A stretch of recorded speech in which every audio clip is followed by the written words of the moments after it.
ಜಿಹಾದ್ ಮತ್ತು ಕಾಫಿರ್ ಎಂಬ ಪದಗಳಿಗೆ ಉದ್ದೇಶಪೂರ್ವಕವಾಗಿ ತಪ್ಪು ಅರ್ಥಗಳನ್ನು ಹೇರಲಾಗ್ತಾ ಇದ್ದು, ಇದರ ಮೂಲಕ ಸಮಾಜದಲ್ಲಿ ದ್ವೇಷ ಹಾಗೂ ಭ್ರಾಂತಿ ಬೀಜ ಬಿತ್ತುವ ಪ್ರಯತ್ನಗಳು ನಡೀತಾ ಇವೆ ಎಂದು ಹಾಸನದಲ್ಲಿ ಪ್ರವಚನಕಾರ ಮೊಹಮ್ಮದ್ ಕುಯೀಂ ಆತಂಕ ವ್ಯಕ್ತಪಡಿಸಿದರು. ಹಾಸನ ನಗರದ ಇಸ್ಲಾಮಿಕ್ ಸೆಂಟರ್ನಲ್ಲಿ ಶುಕ್ರವಾರ ನಡೆದ ಕಾಫಿರ್ ಮತ್ತು ಜಿಹಾದ್ ಕುರಾನ್ನ ದೃಷ್ಟಿಯಲ್ಲಿ ಎಂಬ ವಿಷಯಾಧಾರಿತ ಸಾರ್ವಜನಿಕ ಕುರಾನ್ ಪ್ರವಚನದಲ್ಲಿ ಮಾತನಾಡಿದ ಅವರು, ಕುರಾನ್ನ ಮೂಲ ಸಂದೇಶವನ್ನ ಅರಿಯದೆ ಪದಗಳನ್ನು ವಿಕೃತಗೊಳಿಸುವುದು ಮಾನವೀಯತಾ ವಿರೋಧಿ ಕ್ರಮ ಎಂದು ಹೇಳಿದರು. ಜಿಹಾದ್ ಎಂಬುದು ಹಿಂಸೆ ಅಥವಾ ಕೊಲೆಗೈಯುವ ಪದವಲ್ಲ. ಅದು ಸತ್ಕಾರ್ಯಕ್ಕಾಗಿ ಶ್ರಮಿಸುವುದು, ಅನ್ಯಾಯದ ವಿರುದ್ಧ ಹೋರಾಡುವುದು ಮತ್ತು ತನ್ನೊಳಗಿನ ದುರ್ಗುಣಗಳ ವಿರುದ್ಧ ಆತ್ಮ ಸಂಘರ್ಷ ನಡೆಸುವುದೆಂದು ಅವರು ವಿವರಿಸಿದರು. ಕುರಾನ್ನ 22ನೇ ಅಧ್ಯಾಯದ 78ನೇ ಆಯತ್ತವನ್ನು ಉಲ್ಲೇಖಿಸಿದ ಅವರು, ಕೈ ಹಾಗೂ ನಾಲಿಗೆಯನ್ನು ಶುದ್ಧವಾಗಿಟ್ಟುಕೊಳ್ಳುವವರೇ ನಿಜವಾದ ಮುಸ್ಲಿಮರು ಎಂಬ ಸಂದೇಶವನ್ನು ಕುರಾನ್ ನೀಡುತ್ತದೆ ಎಂದರು. ತಂದೆ ತಾಯಿಯ ಸೇವೆಯು ಜಿಹಾದ್ನ ಭಾಗವೆಂದು ಕುರಾನ್ ಹೇಳುತ್ತದೆ. ಮಾನವ ಜೀವನವನ್ನು ಸತ್ಕರ್ಮ, ಸಹನೆ ಮತ್ತು ಆತ್ಮ ನಿಯಂತ್ರಣದ ಮೂಲಕ ರೂಪಿಸುವುದೇ ಇಸ್ಲಾಮಿನ ಆಶಯ ಎಂದು ಅವರು ಸ್ಪಷ್ಟಪಡಿಸಿದರು. ಕುರಾನ್ ಯಾವುದೇ ಸಂದರ್ಭದಲ್ಲೂ ಬಲವಂತದ ಧರ್ಮಾಂತರಕ್ಕೆ ಒಪ್ಪಿಗೆ ನೀಡುವುದಿಲ್ಲ. ಆತ್ಮರಕ್ಷಣೆಯ ಸಂದರ್ಭದಲ್ಲಿ ಮಾತ್ರ ಯುದ್ಧವನ್ನ ಸಮರ್ಥಿಸುತ್ತದೆ. ಆದರೆ ಹಿಂಸೆಯನ್ನ ಜೀವನದ ಮೌಲ್ಯವನ್ನಾಗಿ ಮಾಡುವುದು ಕುರಾನ್ ತತ್ವಕ್ಕೆ ವಿರುದ್ಧವೆಂದು ಅವರು ಅಭಿಪ್ರಾಯಪಟ್ಟರು.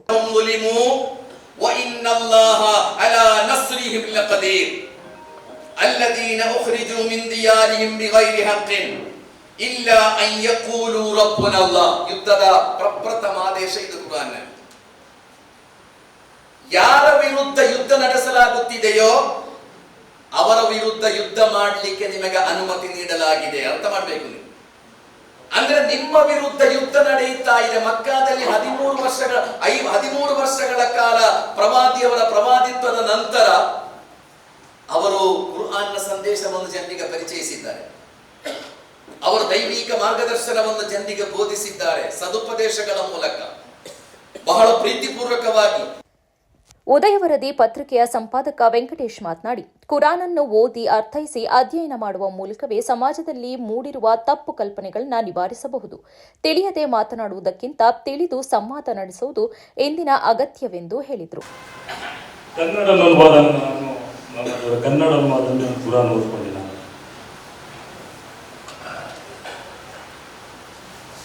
ನನಗೆ ಒಂದು ಅನಿಸಿದ್ದು, ಕುರಾನ್ ಒಂದು ಈಗಾಗಲೇ ಅವ್ರು ಹೇಳಿರ್ಬೋದು ಜೀವನದ ಮಾರ್ಗ. ಮೊನ್ನೆ ನಮ್ಮ ಅತ್ತಿಗೆ ನನ್ನ ಗೆಳೆಯ ಸ್ನೇಹಿತರಿಗೆ ಹೇಳ್ಬಿಟ್ಟು ಎಲ್ಲಿ ಸಿಗ್ತದೆ ಕನ್ನಡ ನನಗೆ ಎಲ್ಲಿ ಸಿಗ್ತದೆ ಅಂತ ಕೇಳ್ಕೊಂಡು ನಾನು ತಗೊಂಡು ಪರ್ಚೇಸ್ ಮಾಡ್ತಾರೆ. ಬಹುಶಃ ಕುರಾನ್ ಓದ್ದಲ್ಲೇ ಇದ್ರೆ ಮಾನವ ಜೀವನ ಪರಿಪೂರ್ಣ ಆಗಲ್ಲ ಅಂತ ನಾನು ಭಾವಿಸ್ಕೊಂಡಿದ್ದೀನಿ.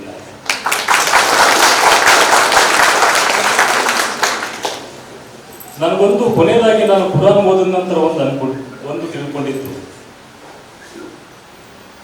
ಡಾಕ್ಟರ್ ವೀರಭದ್ರಪ್ಪನವರಿದ್ದಾರೆ. ಅವರಿಗೆ ಕಾರ್ಯಕ್ರಮದಲ್ಲಿ ಸಕಲೇಶಪುರ ಉಪವಿಭಾಗಾಧಿಕಾರಿ ಹಾಗೂ ಅಪರ ಜಿಲ್ಲಾಧಿಕಾರಿ ಮಂಜುನಾಥ್ ಮಾತನಾಡಿ, ಯಾವ ಧರ್ಮವೂ ಮನುಷ್ಯನನ್ನ ದ್ವೇಷಿಸಲು ಹೇಳಿಕೊಡುವುದಿಲ್ಲ. ಮನುಷ್ಯ ತನ್ನ ಸ್ವಾರ್ಥಕ್ಕಾಗಿ ಧರ್ಮಗಳನ್ನ ದುರ್ಬಳಕೆ ಮಾಡಿಕೊಳ್ತಿದ್ದಾನೆ. ಪ್ರೀತಿಸುವುದು, ಗೌರವಿಸುವುದು, ಸೌಹಾರ್ದತೆಯಿಂದ ಬದುಕುವುದೇ ಧರ್ಮಕ್ಕೆ ಮಾನವೀಯತೆಯೇ ವ್ಯಾಖ್ಯಾನ ಎಂದು ಹೇಳಿದರು. ನಮ್ಮಲ್ಲಿ ಒಂದು ಉದೋಕ್ತಿ ಇದೆ, ಅಂದ್ರೆ ಕರ್ಮಣ್ಯೇ ವಾದಿಕಾರಾಸ್ತೆ ಮಾ ಫಲೇಶು ಕದಾಚನ ಮಾ ಕರ್ಮ ಫಲ ಹೇತು ಭೂಮಾತೆ ಸದೋಸ್ತವ ಕರ್ಮಿ ಅಂತ. ಮೊದಲನೇ ಧರ್ಮ ಬರೋದು ಈ ಭೂಮಾತೆ. ಯಾಕಂದ್ರೆ ಈ ಮಾನವ ಸಂತತಿ ಏನು ಲಕ್ಷಾಂತರ ವರ್ಷಗಳಿಂದ ಜೀವರಾಶಿಗಳ ಬಗ್ಗೆ ನಾವು ಕೇಳಿದ್ದೀವಿ. ಆ ಮಾನವ ಸಂತತಿಯ ಉಗಮ ಮತ್ತೆ ಉತ್ಪತ್ತಿ ಆಗೋದೇ ಈ ಗರ್ಭ, ಅಂದರೆ ಮಾತೃಭೂಮಿ, ಭೂಮಿ. ಆ ನಂತರದಲ್ಲಿ ಬರ್ತಕ್ಕಂಥದ್ದು ಈ ಮಾತೆಯರು ಕೂತಿದ್ದಾರೆ. ಅದಕ್ಕೆ ಕಲಿಕೆ ಅಂತದ್ದು ಒಂದಿದೆ. ಕಲಿಕೆ ತಾಯಿ ಗರ್ಭದಿಂದ ಶುರುವಾಗುತ್ತೆ, ಚಟ್ಟದಲ್ಲಿ ಖಬರ್ ಅಲ್ಲಿ ಕೊನೆ ಆಗುತ್ತೆ ಅಂತ ಹೇಳ್ತಾರೆ.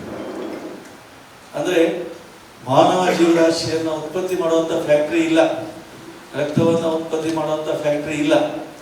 ಆಯ್ತಾ? ಅದು ದೈವಿ ಪದದಲ್ಲಿ ಮತ್ತೆ ಇಲ್ಲಿರ್ತಕ್ಕಂಥ ಕಾಮಧೇನು. ವೇದಿಕೆಯಲ್ಲಿ ವೈದ್ಯ ನಾಸೀರ್, ಪತ್ರಕರ್ತ ಸ್ವಾಗತ್, ಪ್ರಾಂಶುಪಾಲ ಜುಲ್ಫಿಕರ್ ಅಹಮದ್ ಇದ್ರು. ಕಾರ್ಯಕ್ರಮದ ಅಂತ್ಯದಲ್ಲಿ ಸಂವಾದ ನಡೆಯಿತು. ಅರ್ಥ ತೋರಿಸುವುದು ಇಡೀ ಅಲ್ಲ. ಅಂದರೆ 39 ಮತ್ತು 40ನೇ ಸೂಕ್ತ ಇದ್ದರೆ 41 ಮಾತ್ರ ತೋರಿಸುವುದು, 39 ತೋರಿಸುವುದಿಲ್ಲ. 40ಕ್ಕೆ ಮುಂಚೆ ಒಂದು 39 ಇದೆ ಅಲ್ಲ ಸ್ವಾಮಿ, ಮತ್ತು 40ರ ನಂತರ ಒಂದು 41 ಇದೆ. ಈ 39 ತೋರಿಸುವುದಿಲ್ಲ, 41 ತೋರಿಸುವುದು, 41 ಮಾತ್ರ ತೋರಿಸುವುದು.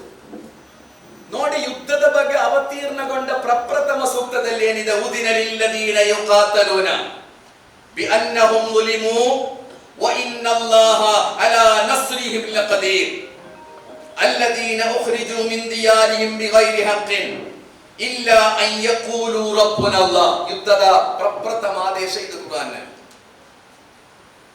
ಯಾರ ವಿರುದ್ಧ ಯುದ್ಧ ನಡೆಸಲಾಗುತ್ತಿದೆಯೋ ಅವರ ವಿರುದ್ಧ ಯುದ್ಧ ಮಾಡಲಿಕ್ಕೆ ನಿಮಗೆ ಅನುಮತಿ ನೀಡಲಾಗಿದೆ. ಅರ್ಥ ಮಾಡಬೇಕು ನೀವು. ಅಂದ್ರೆ ನಿಮ್ಮ ವಿರುದ್ಧ ಯುದ್ಧ ನಡೆಯುತ್ತಾ ಇದೆ. ಮಕ್ಕಾದಲ್ಲಿ 13 ವರ್ಷಗಳ ಕಾಲ ಪ್ರವಾದಿಯವರ ಪ್ರವಾದಿತ್ವದ ನಂತರ ಅವರು ಕುರ್ಆನ್ನ ಸಂದೇಶವನ್ನು ಜನರಿಗೆ ಪರಿಚಯಿಸಿದ್ದಾರೆ. ಅವರು ದೈವಿಕ ಮಾರ್ಗದರ್ಶನವನ್ನು ಜನರಿಗೆ ಬೋಧಿಸಿದ್ದಾರೆ ಸದುಪದೇಶಗಳ ಮೂಲಕ, ಬಹಳ ಪ್ರೀತಿಪೂರ್ವಕವಾಗಿ. ಆ ಜನರು ತಿರಸ್ಕರಿಸಿದರು ಎಂದು ಮಾತ್ರ ಅಲ್ಲ, ಆ ಜನರು ಪ್ರವಾದಿಯವರ ಮೇಲೆ ದೌರ್ಜನ್ಯ ಎಸಗುತ್ತಾರೆ. ಎಷ್ಟು ಮರ್ದನ ಸಾಧ್ಯವೋ ಅಷ್ಟು ಮರ್ದನ ಪ್ರವಾದಿ ಮತ್ತು ಅವರ ಅನುಯಾಯಿಗಳ ಮೇಲೆ. ಸಾಮಾಜಿಕ ಬಹಿಷ್ಕಾರ. 3 ವರ್ಷಗಳ ತನಕ ಸೊಪ್ಪು ತಿಂದು ಬದುಕಿದ್ರು ಪ್ರವಾದಿಯವರು ಮತ್ತು ಅವರ ಸಂಗಾತಿಗಳು. ಆದರೆ ಪ್ರವಾದಿಯವರವರೊಂದಿಗೆ ಯಾವ ಪ್ರತೀಕಾರವನ್ನು ಮಾಡಲಿಲ್ಲ. ಮದೀನಾದಲ್ಲಿ ಹೋಗಿ, ಮದೀನಾದಲ್ಲಿ ಒಂದು ಆಡಳಿತ ವ್ಯವಸ್ಥೆ ಸ್ಥಾಪಿತ ಆಗುತ್ತದೆ. ಆ ಆಡಳಿತ ವ್ಯವಸ್ಥೆಯ ವಿರುದ್ಧ ಯುದ್ಧ ನಡೆದಾಗ ಅದನ್ನು ಪ್ರತಿರೋಧಿಸುವುದಕ್ಕಾಗಿ ಯುದ್ಧ ಮಾಡಿ ಅಂತ ಕುರಾನ್ ಆದೇಶ ಕೊಟ್ಟಿರುವುದು. ನಮ್ಮ ದೇಶದ ವಿರುದ್ಧ ಯಾವುದೋ ಒಬ್ಬ ದೇಶದವರು ಯುದ್ಧ ಮಾಡಿದ್ರೆ ನಾವೇನ್ ಮಾಡಬೇಕು? ಕೈಗಟ್ಟಿ ಕುಳಿತುಕೊಳ್ಬೇಕು ಅಂತ ಯಾರಾದ್ರೂ ಹೇಳ್ತಾರೆ. ನಿಮ್ಮ ಮೇಲೆ ಒಂದು ಪಾಕಿಸ್ತಾನದವರು ಯುದ್ಧ ಮಾಡುವಾಗ ಇಲ್ಲ ಇಲ್ಲ ನೀವೆಲ್ಲ ಶಾಂತಿ ಶಾಂತಿ ಅಂತ ಕೈಗಟ್ಟಿ ಕೂತ್ಕೊಳ್ಬೇಕು ಅಂತ ಯಾರು ಹೇಳುವುದಿಲ್ಲ. ಉದಿನಲಿಲ್ಲದೀನ ಯುಕಾತಿಲೂನ, ನಿಮ್ಮ ವಿರುದ್ಧ ಯುದ್ಧ ನಡೆಯುತ್ತಾ ಇದೆ, ನಿಮ್ಮ ದೇಶದ ಮೇಲೆ ದಾಳಿ ನಡೆಯುತ್ತಾ ಇದೆ. ಬಿಅನ್ನಹುಂ ظುಲಿಮೂ, ನೀವು ಮರ್ದಿತರು ನೀವು. ನಿಮ್ಮನ್ನು ನಿಮ್ಮ ಮನೆಗಳಿಂದ ಹೊರಗೆ ಹಾಕಲಾಗಿದೆ, ಮಕ್ಕಾದಿಂದ ನಿಮ್ಮನ್ನು ದೇಶಭ್ರಷ್ಟಗೊಳಿಸಲಾಗಿದೆ. ಮತ್ತು ಅವರು ಮದೀನಾದಲ್ಲೂ, ಮದೀನಾ ಎಂಬ ಸುವ್ಯವಸ್ಥವಾದ ಒಂದು ವ್ಯವಸ್ಥೆಯ ವಿರುದ್ಧವೂ ಅವರು ಯುದ್ಧ ಸಾರಿದ್ದಾರೆ. ಆದ್ದರಿಂದ ನೀವು ಅವರ ಜೊತೆ ಹೋರಾಡಿ ಅಂತ ಹೇಳು. ಇದೇಗ ತಪ್ಪಾಗ್ತದೆ? ನಿಮ್ಮ ವಿರುದ್ಧ ಯುದ್ಧ ಮಾಡುವವರೊಂದಿಗೆ ನೀವು ಯುದ್ಧ ಮಾಡಿ ಅಂತ ಹೇಳಿದ್ರೆ ತಪ್ಪಾಗುವುದು ಹೇಗೆ? ನಂತರ ದೇವ ಹೇಳಿದ ವಲೌಲಾ ದಫ್ಉಲ್ಲಾಹಿ ನಾಸ ಬಅದುಹುಂ ಲಿಬಅದ್. ನೀವು ಇದನ್ನು ಅಧ್ಯಯನ ನಡೆಸಿ, ಪವಿತ್ರ ಕುರಾನ್ ಕೆಳಗೆ ಬುಕ್ ಸ್ಟಾಲ್ ನಲ್ಲಿ ಇದೆ. ವಲೌಲಾ ದಫ್ಉಲ್ಲಾಹಿ ನಾಸ ಬಅದುಹುಂ ಲಿಬಅದ್ ಲಹುದ್ದಿಮತು ಸವಾಮಿಯು ವಬಿಯು ವಸಲವಾತುನ್ ವಮಸಾಜಿದ್ ಯುದ್ಕರು ಫೀಹಾ ಇಸ್ಮುಲ್ಲಾಹಿ ಕಸೀರಾ ಅಂತ ದೇವ ಹೇಳು. ಒಬ್ಬರನ್ನು ಇನ್ನೊಬ್ಬರ ಮೂಲಕ ತಡೆಯುವ ವ್ಯವಸ್ಥೆಯನ್ನು ದೇವ ಮಾಡಿದ್ದಾನೆ. ಒಂದು ಶಕ್ತಿಯನ್ನು ಇನ್ನೊಂದು ಶಕ್ತಿಯ ಮೂಲಕ ತಡೆಯುವ ಒಂದು ಸಿಸ್ಟಮ್ ಅನ್ನು ದೇವ ಮಾಡಿದ್ದಾನೆ. ಇಲ್ಲದಿದ್ದರೆ ಆಶ್ರಮಗಳು ಉಳಿಯುವುದಿಲ್ಲ ದೇವ ಹೇಳು. ಈ ಜಗತ್ತಿನಲ್ಲಿ ಆಶ್ರಮಗಳು ಪ್ರಪ್ರಥಮವಾಗಿ ಹೇಳುವುದು ಸವಾಮಿ ಆಶ್ರಮಗಳು, ಮಠ ಮಂದಿರಗಳು ಜಗತ್ತಿನಲ್ಲಿ ಉಳಿಲಿಕ್ಕಿಲ್ಲ. ಕ್ರೈಸ್ತರ ಚರ್ಚ್ಗಳು, ಯಹೂದಿಗಳ ದೇವಾಲಯಗಳು, ಕೊನೆಗೆ ಮಸೀದಿಗಳು ಕೂಡ ಹೇಳಿದ ದೇವ. ಇದು ಉಳಿಯುವುದಿಲ್ಲ ಒಬ್ಬರ ಮೂಲಕ ಇನ್ನೊಬ್ಬರನ್ನು ತಡೆಯದಿದ್ದರೆ. ಅಂದ್ರೆ ಒಂದು ಶಕ್ತಿಯ ವಿರುದ್ಧ ಇನ್ನೊಂದು ಶಕ್ತಿ ಇರಬೇಕು. ಅಮೆರಿಕ ಮಾತ್ರ ಜಗತ್ತಿನ ಒಂದು ಶಕ್ತಿ ಆದ್ರೆ ಏನಾಗ್ಬಹುದು ಅಂತ ನೋಡ್ತಾ ಇದ್ದೇವಲ್ಲ ನಾವಿವತ್ತು. ಯಾವುದೋ ದೇಶದ ಒಳಗೆ ಹೋಗಿ ಅಲ್ಲಿನ ಅಧ್ಯಕ್ಷರನ್ನು ಹಿಡಿದುಕೊಂಡು ತಗೊಂಡು ಅಲ್ಲ, ಇದು ಯಾವ ಶತಮಾನ? 21ನೇ ಶತಮಾನದಲ್ಲಿ ಒಂದು ಸ್ವತಂತ್ರ ದೇಶ ಸ್ವಾಮಿ. ಆ ದೇಶ ಹೇಗಿರ್ಬೇಕು ಅಂತ ಆ ದೇಶದವರಲ್ಲ ತೀರ್ಮಾನ ಮಾಡಬೇಕಾದ್ರೆ. ಅಲ್ಲಿ ಆಯಿಲ್ ಇದೆ, ಅಲ್ಲಿ ಸಂಪತ್ತಿದೆ ಅಂತ ತಿಳಿದು ಅಮೆರಿಕ ಅಲ್ಲಿನ ಅಧ್ಯಕ್ಷರನ್ನು ರಾತ್ರಿ ಹೋಗಿ ಹಿಡ್ಕೊಂಡು ಬಂದು ಇಲ್ಲಿ ಜೈಲಿಗಾರ.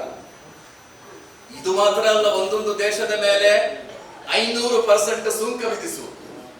ನೀವು ಆಲೋಚನೆ ಮಾಡಿ, ರಷ್ಯಾ ಚೈನಾ ಇಲ್ಲದೆ ಇರ್ತಿದ್ರೆ ಏನಾಗ್ಬೋದಿತ್ತು? ಜಗತ್ತಿನಲ್ಲಿ ಒಂದು ರಷ್ಯಾ ಇಲ್ಲ ಅಂತ ಇಟ್ಟುಕೊಳ್ಳಿ, ಒಂದು ಚೈನಾ ಇಲ್ಲ ಅಂತ ಇಟ್ಟುಕೊಳ್ಳಿ, ಒಂದು ಯುರೋಪಿಯನ್ ಯೂನಿಯನ್ ಇಲ್ಲ ಅಂತ ಇಟ್ಟುಕೊಳ್ಳಿ, ಟ್ರಂಪ್ ಏನ್ ಮಾಡಬಹುದು? 500 ಅಲ್ಲ 2000% ಶುಲ್ಕ ವಿಧಿಸ್ತಾರೆ. ವಲೌಲಾ ದಫ್ಉಲ್ಲಾಹಿ ನಾಸ ಬಅದುಹುಂ, ಕುರಾನ್ ಹೇಳುವ ನಿಯಮ ಅದು. ಒಬ್ಬರನ್ನು ಒಬ್ಬರಿಂದ ತಡೆಯುವ ಒಂದು ವ್ಯವಸ್ಥೆ ದೇವ ಮಾಡಿದ್ದಾನೆ. ಅದಿಲ್ಲದಿದ್ದರೆ ಜಗತ್ತಿನಲ್ಲಿ ಮಠ ಮತ್ತು ಮಂದಿರಗಳು ಉಳಿಯಲಿಕ್ಕಿಲ್ಲ. ಚರ್ಚ್ಗಳು ಉಳಿಯಲಾರದು, ದೇವಸ್ಥಾನಗಳು ಉಳಿಯಲಾರದು, ಮಸೀದಿಗಳು ಉಳಿಯಲಿಕ್ಕಿಲ್ಲ. ಆದ್ದರಿಂದ ಇವೆಲ್ಲವನ್ನು ಉಳಿಸುವ ಕೆಲಸವನ್ನು ದೇವ ಮಾಡುತ್ತಾನೆ ಅಂತ ದೇವ ಹೇಳು.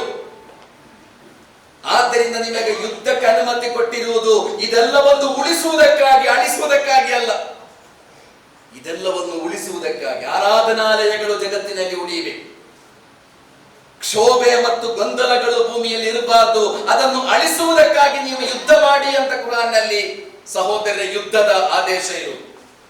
ಅದೇ ರೀತಿಯಲ್ಲಿ ಕುರಾನ್ ಕಲಿಸಿಕೊಟ್ಟದ್ದು ಬಹು ಸಂಸ್ಕೃತಿ, ಏಕ ಸಂಸ್ಕೃತಿಯನ್ನು ಕುರಾನ್ ಕಲಿಸಿಕೊಡುವುದಿಲ್ಲ. ಕುರಾನ್ ಕಲಿಸಿಕೊಟ್ಟದ್ದು ಬಹು ಸಂಸ್ಕೃತಿ. ಒಂದೇ ಧರ್ಮದ ಜನರು ಭೂಮಿಯಲ್ಲಿ ಇರುವುದು, ಒಂದೇ ಸಂಸ್ಕೃತಿಯ ಜನರು ಭೂಮಿಯಲ್ಲಿ ಇರುವುದು, ಅದು ಈ ಭೂಮಿಯ ನಿಯಮವೇ ಅಲ್ಲ ಅಂತ ಕುರಾನ್ ಹೇಳುವುದು. ವಲೌ ಶಾ ರಬ್ಬುಕ ಲಆಮನ ಮನ್ ಫಿಲ್ ಅರ್ಲಿ ಕುಲ್ಲುಹುಂ ಜಮಿಯಾ. ನಿಮ್ಮ ದೇವ ಬಯಸಿದ್ದರೆ ನಿಮ್ಮೆಲ್ಲರನ್ನು ಅವನು ಒಂದೇ ಧರ್ಮದವರನ್ನಾಗಿ ಮಾಡುತ್ತಿದ್ದ ಎಂದು ದೇವ ಹೇಳು. ಅವನಿಗೆ ಸಾಧ್ಯ ಇತ್ತು, ಅವ ಬಯಸಿದ್ದರೆ ನಿಮ್ಮನ್ನೆಲ್ಲ ಒಂದೇ ಧರ್ಮದವರನ್ನಾಗಿ ಅವ ಮಾಡುತ್ತಾ ಇದ್ದ. ವಲೌ ಶಾ ರಬ್ಬುಕ ಲಜಅಲ ಅನ್ನಾಸ ಉಮ್ಮತಂ ವಾಹಿದಾ ವಲಾ ಯಜಾಲೂನ ಮುಖ್ತಲಿಫೀನ್. ದೇವ ಬಯಸಿದ್ದರೆ ನಿಮ್ಮನ್ನೆಲ್ಲರನ್ನು ಅವನು ಒಂದೇ ಸಮುದಾಯವನ್ನಾಗಿ ಮಾಡುತ್ತಿದ್ದ, ನಿಮ್ಮಲ್ಲಿ ಬೇರೆ ಬೇರೆ ಧರ್ಮಗಳು ಇರುತ್ತಾ ಇರಲಿಲ್ಲ.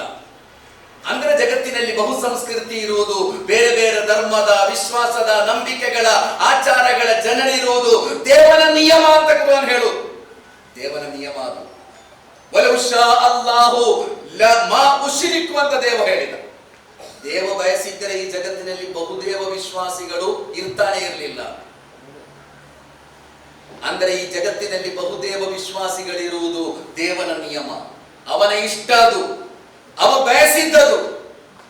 ಅವ ಇರಬೇಕು ಅಂತ ಬಯಸಿದ್ದರೆ ಮತ್ತೆ ನೀವು ಬಹುದೇವ ವಿಶ್ವಾಸಿಗಳನ್ನು ಕೊಲ್ಲಬೇಕು ಎಂಬ ಆದೇಶ ಇದೆ ಅಂತ ಹೇಳುವುದು ಎಷ್ಟು ವಿರೋಧಾಭಾಸ ನೋಡಿ. ಅಜ್ಞಾನದ ಪರಮಾವಧಿ ಅದಲ್ಲ. ಪವಿತ್ರ ಕುರಾನ್ನ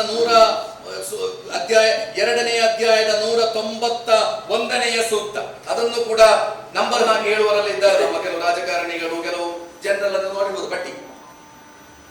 ಆ ಪಟ್ಟಿಯಲ್ಲಿ ಪವಿತ್ರ ಕುರಾನ್ 2ನೇ ಅಧ್ಯಾಯದ 191ನೇ ಸೂಕ್ತ ನಾನು ಹೇಳಿದ್ದಲ್ಲ, ವಕ್ತುಲೂಹುಂ ಹೈಸು ಸಕಿಫ್ತುಮೂಹುಂ ವ ಅಖ್ರಿಜೂಹುಂ ಮಿನ್ ಹೈಸು ಅಖ್ರಜೂಹುಂ ಅಂತಲ್ಲ ಇದೆ. ಅವರನ್ನು ಕಂಡಲ್ಲಿ ಕೊಲ್ಲಬೇಕು. ನೋಡಿ, 191ನೇ ಸೂಕ್ತ ಮಾತ್ರ ಇರುವುದಲ್ಲ, 191 ಇದೆ. ಅದರ ನಂತರ 193 ಕೂಡ ಇದೆ. 191 ಓದುವುದಕ್ಕಿಂತ ಮುಂಚೆ 190ನೇ ಅದು ಸ್ವಲ್ಪ ಓದಬೇಕು ನೀವು. ಅದರಲ್ಲಿ ಏನಿದೆ? ಅದರಲ್ಲಿ ಇರುವುದು ವಕಾತಿಲು ಫೀ ಸಬೀಲಿಲ್ಲಾಹಿ ಅಲ್ಲದೀನ ಯುಕಾತಿಲೂನಕುಂ ವಲಾ ತಅತದು ಇನ್ನಲ್ಲಾಹ ಲಾ ಯುಹಿಬ್ಬುಲ್ ಮುಅತದೀನ ಅಂತ 190ನೇ ಸೂಕ್ತ 2ನೇ ಅಧ್ಯಾಯ. ಅದರ ನಂತರ ವಕ್ತುಲೂಹುಂ ಹೈಸು ಸಕಿಫ್ತುಮೂಹುಂ ಕಂಡಲ್ಲಿ ಕೊಲ್ಲಬೇಕು ಅಂತ ಇರುವುದು. 190ನೇ ಸೂಕ್ತ ಏನು? ನಿಮ್ಮೊಡನೆ ಯುದ್ಧ ಮಾಡಿದವರೊಂದಿಗೆ ನೀವು ಅಲ್ಲಾಹನ ಮಾರ್ಗದಲ್ಲಿ ಯುದ್ಧ ಮಾಡಿ.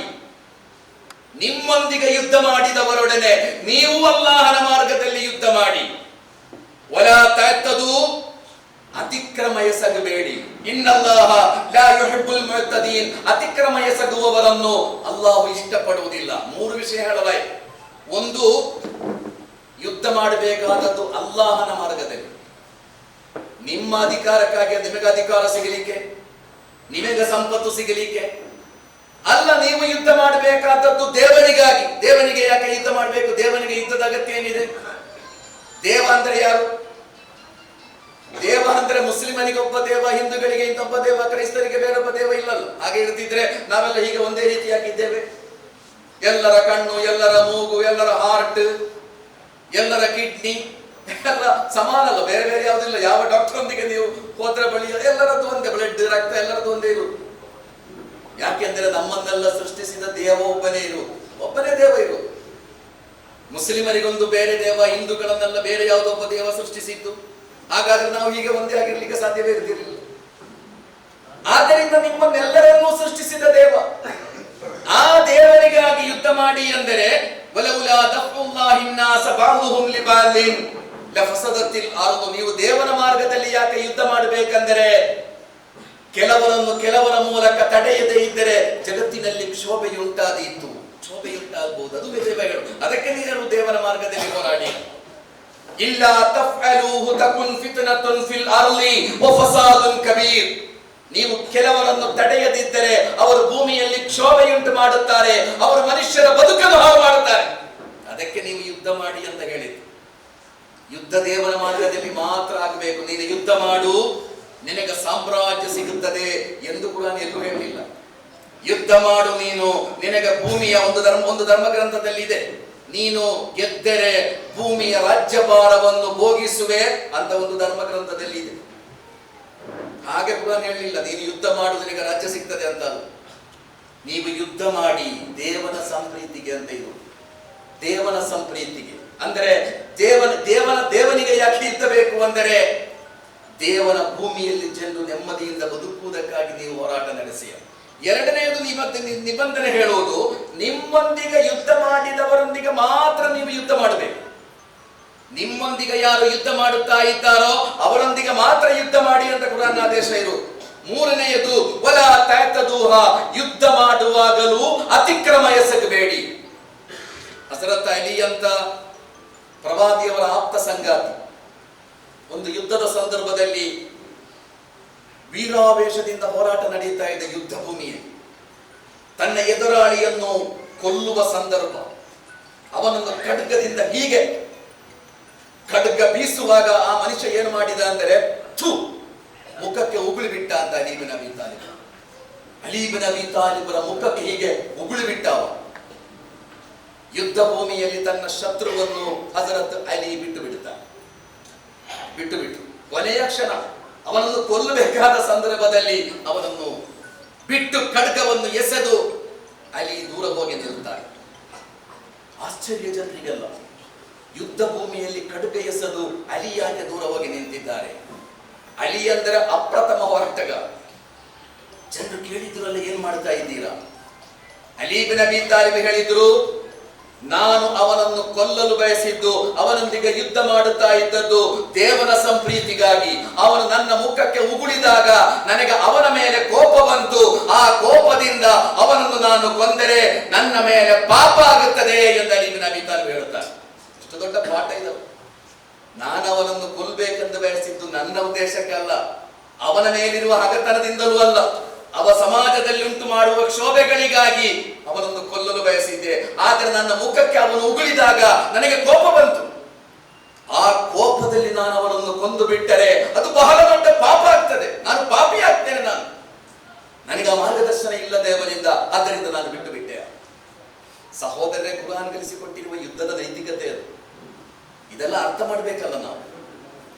ಇದೆಲ್ಲ ಯಾವ ವ್ಯಾಖ್ಯಾನಗಳು ಗೊತ್ತಿಲ್ಲದೆ, ಯಾವುದು ಗೊತ್ತಿಲ್ಲದೆ ಪ್ರತಿಯೊಬ್ಬರು ಈಗ ನಂಬರ್ ಹಾಕಿ ಕುರಾನ್ ನಲ್ಲಿ ಅದಿದೆ ಇದಿದೆ ಅಂತ ಹೇಳುವುದಾದರೆ ಸಹೋದರರೇ, ಬಹಳ ದೊಡ್ಡ ಅಪಾಯ.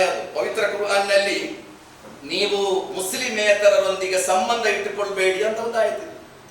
ಅದನ್ನು ಕೆಲವರು ವ್ಯಾಖ್ಯಾನಿಸ್ತಾ ಇರ್ತಾರೆ, ನೀವು ಯಾವ ಸಂಬಂಧಗಳನ್ನು ಇಟ್ಟುಕೊಳ್ಳಬಾರದು ಅಂತ ಕುರಾನ್ ನಲ್ಲಿ ಆದೇಶ ಇದೆ ಎಂದು ಹೇಳುವವರಿದ್ದಾರೆ. ಕುರಾನ್ ನಲ್ಲಿ ಏನಿರುವುದು? لا ينهاكم الله عن الذين لم يقاتلوكم في الدين ولم يخرجوكم من قرآن اليرود إنما ينهاكم الله عن الذين قاتلوكم في الدين وأخرجوكم من دياركم والله على إخراجكم أن توليتم ومن يتولهم فأولئك هم الظالمون. ಕುರಾನ್ ಸೂಕ್ತ. ಅಂದರೆ ಧರ್ಮದ ವಿಷಯದಲ್ಲಿ ನಿಮ್ಮ ವಿರುದ್ಧ ಯುದ್ಧ ಮಾಡಿರುವ, ನಿಮ್ಮನ್ನು ನಿಮ್ಮ ಮನೆಗಳಿಂದ ಹೊರಗೆ ಹಾಕಿರುವ ಮತ್ತು ನಿಮ್ಮನ್ನು ಹೊರಗೆ ಹಾಕುವುದಕ್ಕಾಗಿ ಸಹಕರಿಸುವ ಜನರೊಂದಿಗೆ ಸ್ನೇಹ ಮಾಡುವುದರಿಂದ ಅಲ್ಲಾಹು ನಿಮ್ಮನ್ನು ತಡೆದಿದ್ದಾನೆ ಅಂತ ಹೇಳುವುದು. ನಿಮ್ಮೊಂದಿಗೆ ಯುದ್ಧ ಮಾಡುತ್ತಿರುವ ಜನರು, ನಿಮ್ಮನ್ನು ನಿಮ್ಮ ಮನೆಯಿಂದ ಹೊರಗೆ ನೀವು ಅಲ್ಲಾಹನ ಮೇಲೆ ವಿಶ್ವಾಸ ಇಟ್ಟಿದ್ದೀರಿ ಎಂಬ ಕಾರಣಕ್ಕೆ ಮಾತ್ರ, ಬೇರೆ ಕಾರಣಗಳು ಇಲ್ಲಲ್ಲ. ನೀವೊಬ್ಬ ದೇವನನ್ನು ಅನುಸರಿಸುತ್ತೀರಿ ಎಂಬ ಕಾರಣಕ್ಕೆ ಮಾತ್ರ ನಿಮ್ಮೊಂದಿಗೆ ಯುದ್ಧ ಹೂಡುತ್ತಿರುವ, ನಿಮ್ಮ ಮೇಲೆ ದೌರ್ಜನ್ಯ ಎಸಗುತ್ತಿರುವ, ನಿಮ್ಮನ್ನು ನಿಮ್ಮ ಮನೆಗಳಿಂದ ಹೊರಗೆ ಹಾಕಿರುವ ಆ ಜನರೊಂದಿಗೆ ನೀವು ಸ್ನೇಹವನ್ನು ಬೆಳೆಸಿಕೊಳ್ಬೇಡಿ ಅಂತ ದೇವರು, ಅಲ್ಲದೆ ಹಿಂದೂಗಳೊಂದಿಗೆ ಸ್ನೇಹ ಬೆಳೆಸಿಕೊಳ್ಬೇಡಿ ಅಂತ.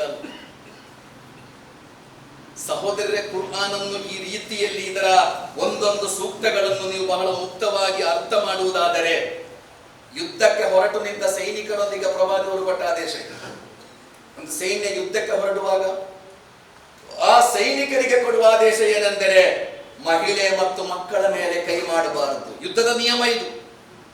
ಮಹಿಳೆ ಮತ್ತು ಮಕ್ಕಳ ಮೇಲೆ ಕೈ ಮಾಡಬೇಡಿ. ವೃದ್ಧರು ಮತ್ತು ಗಾಯಾಳುಗಳ ಮೇಲೆ ಕೈ ಹಾಕಬೇಡಿ. ಪೂಜೆ ಮತ್ತು ಉಪಾಸನೆಗಳಲ್ಲಿ ನಿರತರಾಗಿರುವ ಭಕ್ತರಿಗೆ ಯಾವ ಹಾನಿಯನ್ನು ಮಾಡಬಾರದು. ಗಿಡ ಮತ್ತು ಮರಗಳನ್ನು ನಾಶ ಮಾಡಬಾರದು. ಜಾನುವಾರುಗಳನ್ನು ಕೊಲ್ಲಬಾರದು. ಶತ್ರುಗಳ ದೇಹವನ್ನು ವಿಕೃತಗೊಳಿಸಬಾರದು. ಯುದ್ಧಕ್ಕೆ ಹೊರಟು ನಿಂತ ಸೈನಿಕರಿಗೆ ಕೊಡುವ ಮಾರ್ಗದರ್ಶನ ಇದೆಲ್ಲ ಪ್ರವಾದಿ ಮೊಹಮ್ಮದ್ ಸಲ್ಲಲ್ಲಾಹು ಅಲೈಹಿ ವಸಲ್ಲಂ. ಕೆಲವರು ಕೇಳ್ತಾರೆ, ಪ್ರವಾದಿಗಳು ಯಾಕೆ ಯುದ್ಧ ಮಾಡಿದ್ದಾರೆ ಅಂತ. ಪ್ರವಾದಿಗಳು ಕೆಲವು ಯುದ್ಧಗಳೆಲ್ಲ ಭಾಗವಹಿಸಿದ್ದಾರೆ. ಪ್ರವಾದಿ ಮೊಹಮ್ಮದ್ ಸಲ್ಲಲ್ಲಾಹು ಅಲೈಹಿ ವಸಲ್ಲಂ ಒಬ್ಬ ಉಪದೇಶಕ ಮಾತ್ರ ಆಗಿರಲಿಲ್ಲ, ಒಬ್ಬ ಆಡಳಿತಗಾರ. ಪ್ರವಾದಿಗಳು ಯಾಕೆ ಯುದ್ಧ, ಬಸವಣ್ಣ ಕೂಡ ಯುದ್ಧ ಮಾಡಿದ್ದಾರೆ. ಬಸವಣ್ಣ ಯಾಕೆ ಯುದ್ಧ ಮಾಡಿದ್ದು? ಬಸವಣ್ಣ ಒಂದು ರಾಜ್ಯದ ಆಡಳಿತಗಾರ, ಮಂತ್ರಿ. ಪ್ರವಾದಿ ಮೊಹಮ್ಮದ್ ಸಲ್ಲಲ್ಲಾಹು ಅಲೈಹಿ ವಸಲ್ಲಂ ಒಬ್ಬ ಉಪದೇಶಕ ಮಾತ್ರ ಅಲ್ಲ, ಮದೀನಾ ಎಂಬ ಸಾಮ್ರಾಜ್ಯದ ಆಡಳಿತಗಾರ. ಒಬ್ಬ ಆಡಳಿತಗಾರನ ಪ್ರಪ್ರಥಮ ಆದ್ಯತೆ ಯಾವುದು? ಲಾ ಅಂಡ್ ಆರ್ಡರ್ ಮೇಂಟೈನ್ ಮಾಡುವುದು. ಮನುಷ್ಯನಿಗೆ ಪ್ರಜೆಗಳಿಗೆ ಕೊಡಬೇಕಾದ ಒಂದನೆಯ ಗ್ಯಾರಂಟಿ ಅದು. ಬೇರೆ ಬಾಕಿ ಗ್ಯಾರಂಟಿ ಅಲ್ಲ. ಮತ್ತೆ ಬಸ್ಸಿನಲ್ಲಿ ಫ್ರೀ, ಎಲೆಕ್ಟ್ರಿಸಿಟಿ ಫ್ರೀ, ರೇಷನ್, ಈ ಗ್ಯಾರಂಟಿ ಎಲ್ಲ ಸಿಗಬೇಕಾದದ್ದು ಲಾ ಅಂಡ್ ಆರ್ಡರ್, ಕಾನೂನು ಮತ್ತು ಸುವ್ಯವಸ್ಥೆಯನ್ನು ಎಂಬ ಗ್ಯಾರಂಟಿಯ ಕೊಟ್ಟ ನಂತರ ಬಾಕಿ ಗ್ಯಾರಂಟಿ ಕೊಡಬೇಕಾದದ್ದು. ಪ್ರವಾದಿ ಮೊಹಮ್ಮದ್ ಸಲ್ಲಲ್ಲಾಹು ಅಲೈಹಿ ವಸಲ್ಲಂ ಒಬ್ಬ ಆಡಳಿತಗಾರನಾಗಿ ಆ ಸಾಮ್ರಾಜ್ಯದ ವಿರುದ್ಧ ಯುದ್ಧ ನಡೆಯುವಾಗ ತನ್ನ ಸಾಮ್ರಾಜ್ಯದ ಕಾನೂನು ಮತ್ತು ಸುವ್ಯವಸ್ಥೆಯನ್ನು ಕಾಪಾಡಿಕೊಳ್ಳುವುದಕ್ಕಾಗಿ ಯುದ್ಧ ಮಾಡಬೇಕಾದ ಸಂದರ್ಭಗಳು ಬಂದಿವೆ. ಯುದ್ಧ ಮಾಡಬೇಕಾ ಅಲ್ಲದೆ ಪ್ರವಾದಿಯವರೊಬ್ಬ ಯುದ್ಧ ದಾರಿ ಅಲ್ಲ. ಪ್ರವಾದಿಯವರು ಕುರ್ಆನ್ನ ಸಂದೇಶವನ್ನು ತಿಳಿಸುವುದಕ್ಕೆ ಯುದ್ಧ ಮಾಡಿದ್ದು ಅಲ್ಲ. ಕುರ್ಆನ್ನಲ್ಲಿ ಆ ಕಾನ್ಸೆಪ್ಟೇ ಇಲ್ಲ, ಜನರನ್ನು ಬಲಾತ್ಕಾರ, ಲಾ ಇಕ್ರಾಹ ಫಿದ್ದೀನ್. ಕುರ್ಆನ್ ಹೇಳುವುದು ಧರ್ಮದಲ್ಲಿ ಬಲಾತ್ಕಾರ ಇಲ್ಲ, ಒತ್ತಾಯ ಇಲ್ಲ, ಒತ್ತಡ ಇಲ್ಲ, ಇರಲೇಬಾರದು, ಸ್ವಾತಂತ್ರ್ಯ ಅದು. ನಾನು ಹೇಳಿದ್ದಲ್ಲ, ಫಮನ್ ಶಾ ಫಲ್ಯುಮಿನ್ ವಮನ್ ಶಾ ಫಲ್ಯಕ್ಫುರ್. ಇಷ್ಟ ಇದ್ದವ ಸ್ವೀಕರಿಸಬಹುದು, ನಿರಾಕರಿಸಬಹುದು. ಕುರ್ಆನ್ ಈ ಸಂದೇಶವನ್ನು ಸದುಪದೇಶಗಳ ಮೂಲಕ ಪ್ರೀತಿಯಿಂದ ಹೃದಯ ಸ್ಪರ್ಶಿಯಾಗಿ ಜನರ ಮುಂದೆ ಇಡುವ ಕೆಲಸ ಮಾತ್ರ ಮಾಡುವುದು. ಯಾವ ಒತ್ತಾಯ ಒತ್ತಡಗಳು ಕುರ್ಆನ್ನ ಪಾಠಗಳಲ್ಲಿ ಇಲ್ವೇ ಇಲ್ಲ. ಆದ್ದರಿಂದ ಸಹೋದರರೇ, ಜಿಹಾದಿನ ಬಗ್ಗೆ ಇರುವ ಕುರ್ಆನ್ನ ವಿವರಣೆ ಇನ್ನು ಧಾರಾಳಗಳ ಸಮಯ ಇಲ್ಲ, ನಾನು ಮುಗಿಸ್ತಾ ಇದ್ದೆ. ಈ ಕಾಫಿರ್ ಏನು ಅಂತ ಸ್ವಲ್ಪ ಹೇಳಿ ಮುಗಿಸ್ತೇನೆ. ಕಾಫಿರ್ ಅಂದ್ರೆ ಏನು? ಕಾಫಿರ್ ಅಂದ್ರೆ ಹಿಂದೂಗಳನ್ನು ನಿಂದಿಸಲಿಕ್ಕೆ ಉಪಯೋಗಿಸುವ ಪದ. ನಮ್ಮಲ್ಲಿರುವ ವ್ಯಾಖ್ಯಾನ ಹಾಗೆ. ಕಾಫಿರ್ ಅಂದರೆ ಅದು ಹಿಂದೂಗಳನ್ನು ನಿಂದಿಸಲಿಕ್ಕೆ ಇರುವ ಪದ. ಪವಿತ್ರ ಕುರ್ಆನ್ನ ಒಂದು ಸಾಂಕೇತಿಕ ಪದ ಕಾಫಿರ್ ಅಂತ. ಕಾಫಿರ್ ಅಂದರೆ ಕುರ್ಆನ್ ಒಂದು ಆದರ್ಶವನ್ನು ನಮ್ಮ ಎದುರಿನಲ್ಲಿ ಇಡುತ್ತದೆ. ಒಂದು ಜೀವನ ಕ್ರಮ, ಒಂದು ಸಿಸ್ಟಮ್, ಒಂದು ಆದರ್ಶ, ಒಂದು ಆಶಯವನ್ನು ಕುರ್ಆನ್ ಕಲಿಸ್ತದೆ. ಯಾರು ಆ ಆಶಯವನ್ನು ನಂಬುತ್ತಾರೋ ಅವರನ್ನು ಮುಸ್ಲಿಂ ಅಂತ ಹೇಳಿದೆ ಕುರ್ಆನ್. ಯಾರು ಅದನ್ನು ನಿರಾಕರಿಸ್ತಾರೋ ಅವರನ್ನು ಕಾಫಿರ್ ಅಂತ ಹೇಳಿದೆ. ಕಾಫಿರ್ ಅಂತ ಮುಸ್ಲಿಮರ ಬಗ್ಗೆಯೂ ಕುರ್ಆನ್ನಲ್ಲಿ ಪ್ರಸ್ತಾಪ ಇದೆ. ವಮನ್ ಯಕ್ಫುರ್ ಅಂತ ಕುರ್ಆನ್ನಲ್ಲಿ ಮುಸ್ಲಿಮರ ಬಗ್ಗೆಯೂ ಇದೆ, ನೀವು ಕುಫ್ರು ಮಾಡ್ತಾ ಇದ್ದೀರಿ ಅಂತ. ಕಾಫಿರ್ ಎಂಬ ಪದ ರೈತನ ಬಗ್ಗೆ ಇದೆ ಕುರ್ಆನ್ನಲ್ಲಿ. ರೈತ ಬಚ್ಚಿಡುತ್ತಾನಲ್ಲ, ಬೀಜಗಳನ್ನೆಲ್ಲ ಭೂಮಿಯಲ್ಲಿ ಬಚ್ಚಿಡುತ್ತಾನೆ, ಅವನಿಗೆ ಕಾಫಿರ್ ಎಂಬ ಪದ ಕುರ್ಆನ್ನಲ್ಲಿ ಪ್ರಯೋಗ ಆಗಿದೆ. ಮತ್ತು ಕಾಫಿರ್ ಎಂಬುದು ಒಂದು ನಿಂದನೆಯ ಪದವೇ ಅಲ್ಲ. ಕಾಫಿರ್ ಎಂಬುದು ನಿಂದಿಸಲಿಕ್ಕೆ ಉಪಯೋಗಿಸುವ ಪದವೇ ಅಲ್ಲ ಕುರ್ಆನ್ನಲ್ಲಿ. ಮುಶ್ರಿಕ್ ಎಂಬ ಪದ ಇದೆ. ಬಹುದೇವ ವಿಶ್ವಾಸಿಗಳು ಅವರು ಮುಶ್ರಿಕ್ ಅಂತ ಅವರ ಹೆಮ್ಮೆಯಿಂದ ಹೇಳಿಕೊಳ್ತಾ ಇದ್ರು. ಅವತ್ತಿನ ಸಮಾಜದಲ್ಲಿ ಕಾಫಿರ್ ಅಂತ ಅವರ ಹೆಮ್ಮೆಯಿಂದ ಹೇಳಿಕೊಳ್ತಾ ಇದ್ರು, ನಾವು ಕಾಫಿರ್ಗಳಂತ. ಕಾಫಿರ್ಗೆ ಹಿಂದೂ ಅಂತ ಅರ್ಥ ಇಲ್ಲ. ಕಾಫಿರ್ ಈಕ್ವಲ್ ಟು ನಾಸ್ತಿಕ ಅಂತ ಹೇಳ್ಬೋದು. ಒಂದು ಧರ್ಮದ ಶಿಕ್ಷಣ, ಅದರ ಸಂದೇಶವನ್ನು ಯಾರು ಒಪ್ಪುವುದಿಲ್ಲವೋ ಅವರನ್ನು ನಾಸ್ತಿಕ ಅಂತ ಹೇಳುವುದು. ಗೌತಮ್ ಬುದ್ಧ ವೇದಗಳನ್ನು ಒಪ್ತಾ ಇರಲಿಲ್ಲ. ವೇದದ ಶಿಕ್ಷಣಗಳನ್ನು ಗೌತಮ್ ಬುದ್ಧ ಒಪ್ತಾ ಇರಲಿಲ್ಲ. ಆದ್ದರಿಂದ ಗೌತಮ್ ಬುದ್ಧರನ್ನು ನಾಸ್ತಿಕ ಅಂತ ಹೇಳಲಾಗುತ್ತಾ ಇತ್ತು. ಅಲ್ಲಿ ಒಂದು ಧರ್ಮ ಗ್ರಂಥದ ಸಂದೇಶವನ್ನು ಯಾರು ಒಪ್ತಾರೆ, ಕುರ್ಆನನ್ನು ಯಾರು ಒಪ್ಪುತ್ತಾರೆ, ಆ ಸಂದೇಶಗಳನ್ನು, ಆ ಜೀವನ ಕ್ರಮವನ್ನು, ಅವರಿಗೆ ಮುಸ್ಲಿಂ ಅಂತ ಹೇಳುವುದು, ಒಪ್ಪಿದವರು, ವಿಧೇಯರು ಅಂತ.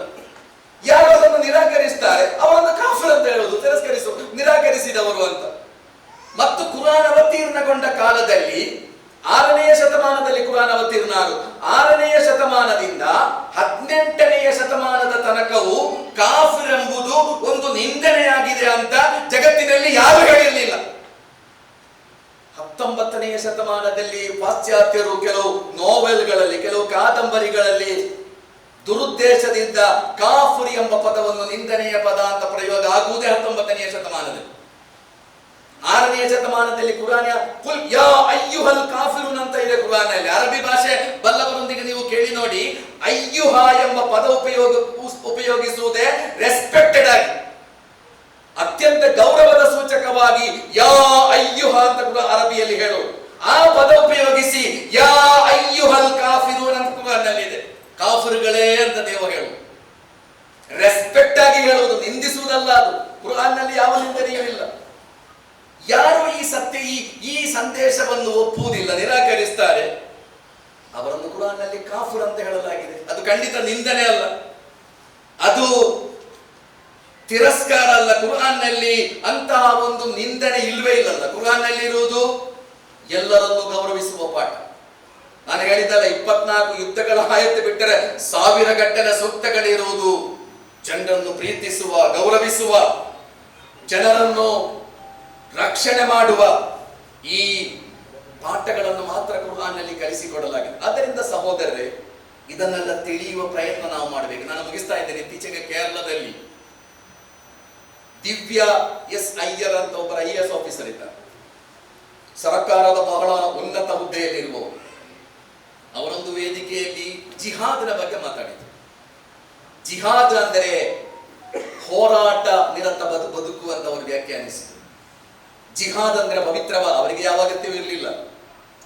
ಜಿಹಾದ್ ಅಂದರೆ ಪವಿತ್ರವಾದದ್ದು, ಜಿಹಾದ್ ಅಂದರೆ ಹೋರಾಟ ನಿರತ ಬದುಕು, ಜಿಹಾದ್ ಅಂದರೆ ಅತ್ಯಂತ ಶ್ರೇಷ್ಠವಾದದ್ದು ಎಂಬುದನ್ನು ನಾನು ಕುರ್ಆನ್ನ ಅಧ್ಯಯನದ ಮೂಲಕ ಕಂಡುಕೊಂಡಿದ್ದೇನೆ ಅಂತ ಒಬ್ಬ IAS ಆಫೀಸರ್ ಹೇಳು. ಏನಾಯ್ತಂದ್ರೆ ಅವರ ವಿರುದ್ಧ ಇಡೀ ಇದೆಲ್ಲ ಈಗ ಸೋಷಿಯಲ್ ಮೀಡಿಯಾ ಒಬ್ಬ ಜಿಹಾದಿ ಅಂತ ಹೇಳಿದ್ರು ಅವರಿಗೆ. ಹಾಗೆ ಈ IAS ಆಫೀಸರ್ ಅನ್ನು ಹೇಳಿದ್ರು, ಓ ಜಿಹಾದಿ ಪಾಕಿಸ್ತಾನಿ. ಮೊನ್ನೆ ಶಾರುಖ್ ಖಾನ್ ಹೇಳಿದ್ರಲ್ಲ, ಪಾಪ ಶಾರುಖ್ ಖಾನಿಯಲ್ಲಿ ಕೂಡ ನಾನೊಬ್ಬ ಒಳ್ಳೆಯ ಮುಸ್ಲಿಂ ಅಂತ ಇಲ್ಲಿಯ ತನಕ ಹೇಳಿಕೊಳ್ಳಿಲ್ಲ. ಇಲ್ಲಿಯ ತನಕ ನಾನೊಬ್ಬ ಒಳ್ಳೆಯ ಮುಸ್ಲಿಂ ಅಂತ ಹೇಳಿಕೊಳ್ಳೂ ಇಲ್ಲ. ಆತ ತೋರಿಸಿರೂ ಇಲ್ಲ ನಾನೊಬ್ಬ ಒಳ್ಳೆಯ ಮುಸ್ಲಿಂ. ಆ ಮನುಷ್ಯ ದೇವಸ್ಥಾನಗಳಿಗೆ ಹೋಗ್ತಾನೆ, ರಾಮ ದೇವಸ್ಥಾನಕ್ಕೆ ಹೋಗಿ ಭೇಟಿ ಕೊಟ್ಟಿದ್ದಾರೆ, ಎಲ್ಲವನ್ನು ಮಾಡ್ತಾ ಇದ್ದಾರೆ. ಪಾಪ ಮೊನ್ನೆ ತನ್ನ ಕಲ್ಕತ್ತಾ ನೈಟ್ ರೈಡರ್ಸ್ಗೆ ಒಬ್ಬ ಬಾಂಗ್ಲಾದೇಶದ ಕ್ರಿಕೆಟರ್ ಅನ್ನು ಪರ್ಚೇಸ್ ಮಾಡ್ತಾರೆ. ಪರ್ಚೇಸ್ ಮಾಡುವುದು ಶಾರುಖ್ ಖಾನ್ನ ತಪ್ಪಲ್ಲ. ಯಾರೆಲ್ಲ ಏಲಮಿಗೆ ಇದ್ದಾರೆ ಅಂತ ತೀರ್ಮಾನಿಸುವುದು ಯಾರು? BCCI. ಯಾರೆಲ್ಲ ಕ್ರಿಕೆಟಿಗರು ಈ ಏಲಮಿಗೆ ಇದ್ದಾರೆ ಅಂತ ತೀರ್ಮಾನಿಸುವುದು ಯಾವುದೇ ಫ್ರಾಂಚೈಸಿಗಳಲ್ಲ. ಇದೆಲ್ಲ ತೀರ್ಮಾನ ಮಾಡುವುದು ಯಾರು? BCCI ತೀರ್ಮಾನಿಸಿ ಪಟ್ಟಿ ಕೊಡ್ತಾರೆ. ಬಾಂಗ್ಲಾದೇಶದ ಒಬ್ಬ ಕ್ರಿಕೆಟರ್ ಅನ್ನು ಪರ್ಚೇಸ್ ಮಾಡುವುದು ಪಾಪ ಎಂದಾದರೆ ಅಪರಾಧಿ ಯಾರಾಗಬೇಕು? BCCI ಆಗಬೇಕಲ್ಲ. ಜೈಶಾ ಇದ್ದಾರಲ್ಲ ಅಲ್ಲಿ ಕೂತ್ಕೊಂಡು, ಆ ಮನುಷ್ಯನನ್ನು ಜಿಹಾದಿ ಅಂತ ಹೇಳ್ಬೇಕಿತ್ತು ನೀವು. ಆದರೆ ಪಾಪ ಶಾರುಖ್ ಖಾನ್ ನನ್ನು ಜಿಹಾದಿ, ಪಾಕಿಸ್ತಾನಿ, ದೇಶದ್ರೋಹಿ ಇಡೀ ಸೋಷಿಯಲ್ ಮೀಡಿಯಾದಲ್ಲಿ ಹೇಳಿದ್ರು. ಪಾಪ ಕೊನೆಗೆ ಅವರನ್ನು ಬಿಟ್ಟು, ಅದೆಲ್ಲ ಬೇರೆ ವಿಷಯ. ನಾನು ಹೇಳುತ್ತಿರುವುದೇನೆಂದರೆ, ಜನರಿಗೆ ಸತ್ಯ ಅರ್ಥ ಆಗಲೇಬಾರದು ಅಂತ ತೀರ್ಮಾನಿಸಿದವರಿದ್ದಾರೆ ಸಮಾಜ. ಸತ್ಯ ಹೇಳಲೇಬಾರದು ಅಂತ ತೀರ್ಮಾನಿಸಿದ ಕೆಲವರೆಲ್ಲ ಇದ್ದಾರೆ. ಅವರನ್ನು ಸೋಲಿಸಬೇಕಾದರೆ ಸತ್ಯ ಏನು ಎಂಬುದನ್ನು ಸಮಾಜಕ್ಕೆ ಜೋರಾಗಿ ಹೇಳಬೇಕಾದ ಅಗತ್ಯ. ವಾಸ್ತವಿಕತೆ ಏನು ಎಂಬುದನ್ನು ಸಮಾಜಕ್ಕೆ ಜೋರಾಗಿ ಕಲಿಸಿಕೊಡಬೇಕಾದ ಅಗತ್ಯ. ಹಾಗೆ ಸತ್ಯವನ್ನು ಹೇಳುವಾಗ ಸಮಾಜದಲ್ಲಿ ಪ್ರೀತಿಯಿಂದ, ಭರವಸೆಯೊಂದಿಗೆ ಬದುಕಲಿಕ್ಕೆ ಸಾಧ್ಯ ಆಗ್ತದೆ. ನಾನು ನಿನ್ನೆ ಹೇಳಿದಂತೆ ಈ ಪ್ರವಚನ ಕಾರ್ಯಕ್ರಮ ಇದೇನೋ ಸಮರ್ಥನೆ ಮಾಡುವ ಕಾರ್ಯಕ್ರಮ ಅಲ್ಲ, ಅಂತ ಅಗತ್ಯವೂ ಇಲ್ಲ. ಈ ಕಾರ್ಯಕ್ರಮ ನಮ್ಮಲ್ಲಿರುವ ಅಪನಂಬಿಕೆಗಳನ್ನು ದೂರ ಮಾಡಿ ನಾವೆಲ್ಲ ಬಹಳ ಪ್ರೀತಿಯಿಂದ ಬದುಕಬೇಕು. ಈ ಬದುಕಿನಲ್ಲಿ ನೀವೊಬ್ಬರಿಗೆ ಕೊಡಬಹುದಾದ ಅತ್ಯಂತ ದೊಡ್ಡ ವಸ್ತು ಯಾವುದು ಅಂತ ಕೇಳಿದರೆ ಪ್ರೀತಿ. ನಿಮಗೆ ಬದುಕಿನಲ್ಲಿ ಸಿಗಬಹುದಾದ, ನನಗೆ ಈ ಬದುಕಿನಲ್ಲಿ ಸಿಗಬಹುದಾದ ಅತ್ಯಂತ ದೊಡ್ಡ ಗೌರವ ಯಾವುದೆಂದರೆ ಜನರು ನನ್ನನ್ನು ಪ್ರೀತಿಸುವುದು. ಒಂದು ಸಣ್ಣ ಘಟನೆ ಹೇಳಿ ನಾನು ಮುಗಿಸ್ತಾ ಇದ್ದೆ. ಒಂದು ಗ್ರಾಮದಲ್ಲಿ ಒಬ್ಬರು ಡಾಕ್ಟರ್ ಇದ್ರು. ಒಬ್ಬರೇ ಡಾಕ್ಟರ್. ಆ ಗ್ರಾಮದ ಜನರಿಗೆ ಯಾವ ಅನಾರೋಗ್ಯ ಬಂದರೂ ಅದಕ್ಕೆ ಚಿಕಿತ್ಸೆ ಕೊಡ್ಲಿಕ್ಕೆ ಇರುವುದು ಒಬ್ಬರೇ ಡಾಕ್ಟರ್. ಆ ಡಾಕ್ಟರಿಗೆ ವಯಸ್ಸಾಯಿತು. ಆ ಮುಂಚಿನಷ್ಟು ಆಕ್ಟಿವ್ ಇಲ್ಲ ಅವರು. ಹಾಗೆ ಈ ಗ್ರಾಮದವರಿಗೆಲ್ಲ ತುಂಬಾ ಆತಂಕ, ಇವರು ನಮ್ಮನ್ನು ಬಿಟ್ಟು ಹೋದರೆ ನಮಗೆ ದಾರಿ ಏನು ಅಂತ. ನಮಗೆ ಚಿಕಿತ್ಸೆ ಕೊಡಿಸುವವರು ಯಾರು, ನಮಗೆ ಮದ್ದು ಕೊಡುವವರು ಯಾರು ಅಂತ ಆತಂಕ. ಆ ಹಳ್ಳಿಯ ಮುಖ್ಯಸ್ಥರು ಹೋಗಿ ಡಾಕ್ಟರ್ ಬಳಿ ಹೋಗಿ ತಮ್ಮ ಆತಂಕವನ್ನು ತೋಡಿಕೊಳ್ತಾರೆ. ನೀವು ನಮ್ಮನ್ನು ಅಗಲಿದರೆ, ನಮ್ಮನ್ನು ಬಿಟ್ಟು ಹೋದರೆ ನಮಗೆ ಚಿಕಿತ್ಸೆ ಕೊಡಿಸುವವರು ಯಾರು, ನಮ್ಮ ದಾರಿ ಏನು? ಡಾಕ್ಟರ್ ಹೇಳಿದ್ರಂತೆ, ನೀವೇನು ಬೇಜಾರು ಮಾಡಬೇಡಿ, ನಾನು ಸಾಯುವುದಕ್ಕಿಂತ ಮುಂಚೆ ನಿಮಗೆಲ್ಲ ಮದ್ದು ಬರೆದು ಕೊಟ್ಟು ಹೋಗ್ತೇನೆ ಅಂತ. ನಾನು ನಿಮಗೆ ಮದ್ದು ಬರೆದು ಕೊಟ್ಟೇ ಸಾಯುವುದು, ಏನು ಆತಂಕ ಪಡಬೇಡಿ ಅಂತ ಹೇಳಿದ್ರು. ಹಾಗೆ ಒಂದು ದಿವಸ ಗ್ರಾಮದವರನ್ನೆಲ್ಲ ಕರೆದ್ರು ಡಾಕ್ಟರ್. ಎಲ್ಲ ಗ್ರಾಮದ ಜನರೆಲ್ಲ ಒಟ್ಟಿಗೆ ಸಂತೋಷದಿಂದ ಒಟ್ಟು ಸೇರಿದ್ದಾರೆ. ಯಾಕೆಂದ್ರೆ ಡಾಕ್ಟರ್ ಇವತ್ತು ಮದ್ದು ಕೊಡ್ತಾರೆ, ಯಾವ ರೋಗವೂ ಬಾರದಂತೆ ಎಲ್ಲ ರೋಗಗಳಿಗೆ ಮದ್ದು ಕೊಡ್ತಾರೆ ಇವತ್ತು ಡಾಕ್ಟರ್. ಹಾಗೆ ಡಾಕ್ಟರ್ ಎಲ್ಲರ ಕೈಯಲ್ಲಿ ಒಂದು ಚೀಟಿ ಕೊಟ್ಟರು, ಒಂದು ಪೆನ್ನು ಕೊಟ್ಟರು. ಡಾಕ್ಟರ್ ಹೇಳಿದ್ರು, ಬರೀ ಮದ್ದು ಬರೀ. ಯಾವುದು ಮದ್ದು? ಪ್ಯಾರ್ ಅಂಡ್ ಮೊಹಬ್ಬತ್ ಅಂತ ಹೇಳಿದ್ರು ಡಾಕ್ಟರ್. Pyaar and Mohabbat. ನಿಮ್ಮ ಎಲ್ಲ ರೋಗಗಳು ಗುಣಾಗಲಿಕ್ಕೆ, ನಿಮಗೆ ಯಾವ ರೋಗವು ಬಾರದೇ ಇರಲಿಕ್ಕೆ ಇರುವ ಮದ್ದು ಜನರನ್ನು ನೀವು ಪ್ರೀತಿಸಿ ಅಂತ ಹೇಳ್ತಾರೆ ಡಾಕ್ಟರ್. ಒಬ್ಬ ಬುದ್ಧಿವಂತ ಕೇಳಿದಂತ ಅದರಲ್ಲಿ ಗುಣ ಆಗದಿದ್ರೆ ಏನಾಗಬೇಕು ಅಂತ. ನಮ್ಮಂತವರಿದ್ರು ನಮ್ಮಂತ ಬುದ್ಧಿವಂತ ಇದ್ರು. ಡಾಕ್ಟ್ರೆ ಅದರಲ್ಲಿ ಗುಣ ಆಗದಿದ್ರೆ ಏನಾಗಬೇಕು? ಅದಕ್ಕೆ ಡಾಕ್ಟರ್ ಹೇಳಿದಂತೆ ಡೋಸ್ ಹೆಚ್ಚು ಮಾಡಿ ಅಂತ. ಆದರೆ ಹೆಚ್ಚು ಪ್ರೀತಿಸಿ ಅಂತ. ಡೋಸ್ ಹೆಚ್ಚು ಮಾಡಿ ಅಂದರೆ ಹೆಚ್ಚು ಪ್ರೀತಿಸಿ ಜನರನ್ನು, ಆವಾಗ ಕಡಿಮೆ ಆಗ್ತದೆ ರೋಗ. ಯಾವ ರೋಗ ಕಡಿಮೆ ಆಗ್ತದೆ ಅಂತ. ಸಹೋದರ, ಇದು ತಮಾಷೆ ಅಲ್ಲ, ಇದೊಂದು ಸತ್ಯ. ಇದೊಂದು ಸತ್ಯ. ಈ ಸಮಾಜಕ್ಕೆ ನೀವು ಕಲಿಸಿಕೊಡ್ಬೇಕಾದದ್ದು ಪ್ರೀತಿ. ಸಮಾಜಕ್ಕೆ ಕಲಿಸಿಕೊಡ್ಬೇಕಾದದ್ದು ನೋಡಿ ಸುಳ್ಳಿನಿಂದ, ಭ್ರಮೆಗಳಿಂದ, ವಿಭಜನೆಯ ಸಿದ್ಧಾಂತಗಳ ಮೂಲಕ ಒಂದು ಸಮಾಜವನ್ನು ನೀವು ಕಟ್ಟುವುದಾದರೆ ಆ ಸಮಾಜಕ್ಕೆ ಖಂಡಿತ ಭವಿಷ್ಯ ಇಲ್ಲ. ಆ ಸಮಾಜದಲ್ಲಿ ಮನುಷ್ಯ ನೆಮ್ಮದಿಯಿಂದ ಬದುಕಲಿಕ್ಕೆ ಸಾಧ್ಯವೇ ಇಲ್ಲ. ಮನುಷ್ಯ ನೆಮ್ಮದಿಯಿಂದ ಬದುಕಬೇಕಾದರೆ, ಸಮಾಜ ಉಳಿಬೇಕಾದರೆ ಪ್ರೀತಿ, ವಿಶ್ವಾಸ, ಭರವಸೆ, ಧೈರ್ಯದೊಂದಿಗೆ ನೀವೊಂದು ಸಮಾಜವನ್ನು ಕಟ್ಟಬೇಕು. ಆ ಸಮಾಜವನ್ನು ಕಟ್ಟುವುದು ಇವತ್ತು ಮಾಡಬೇಕಾದ ಬಹಳ ದೊಡ್ಡ ಜಿಹಾದ್. ನಾವೆಲ್ಲರೂ ಮಾಡಬೇಕಾದ ಜಿಹಾದ್. ಬಹಳ ಭರವಸೆಯ ಪ್ರೀತಿಯ ಸಮಾಜವನ್ನು ಕಟ್ಟುವ ಕೆಲಸ ಇದೆಯಲ್ಲ, ಅದಕ್ಕೆ ಮಾಡುವ ಪ್ರಯತ್ನಗಳು ಖಂಡಿತವಾಗಿಯೂ ಇವತ್ತಿನ ದಿನಗಳಲ್ಲಿ ನೀವು ಮಾಡಬಹುದಾದ ಅತ್ಯಂತ ದೊಡ್ಡ ಜಿಹಾದ್ ಆಗಿದೆ. ಆ ಜಿಹಾದ್ ಮಾಡಲು ನಾವೆಲ್ಲ ಪ್ರಯತ್ನಿಸೋಣ. ಅದಕ್ಕೆ ದೇವರು ಅನುಗ್ರಹಿಸಲಿ ಎಂಬ ಪ್ರಾರ್ಥನೆಯೊಂದಿಗೆ ಮಾತುಗಳನ್ನು ಮುಗಿಸ್ತಾ ಇದ್ದೇನೆ. ಅಸ್ಸಲಾಮು ಅಲೈಕುಂ. ನಿಮ್ಮೆಲ್ಲರ ಮೇಲೆ ದೇವರ ಶಾಂತಿ ಮತ್ತು ಕರುಣೆ ಇದೆ.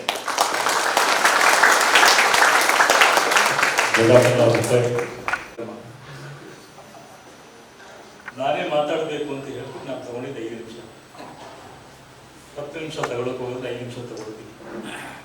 ಯಾತಕ್ಕಾಗಿದ್ರೆ ಸಂವಾದದಲ್ಲಿ ಪ್ರಶ್ನೆಗಳನ್ನು ಕೇಳೋದು, ಅದು ನನಗೆ ಗೊತ್ತಿದೆ. ಸಂವಾದ ಸುಮ್ಮನಿರುತ್ತೆ. ಈಗಾಗಲೇ ಕುರಾನ್ ಕುರಿತಂತೆ ಗೆಳೆಯ ಮಹಮ್ಮದ್ ಅವರು ತುಂಬಾ ಸೊಗಸಾಗಿ ವಿಶ್ಲೇಷಣೆ ಮಾಡಿದ್ದಾರೆ. ನಾನು ಇತ್ತೀಚೆಗೆ ಕನ್ನಡ ಅನುವಾದವನ್ನು ಕುರಾನ್ ಓದ್ಕೊಂಡೆ. ನಾನು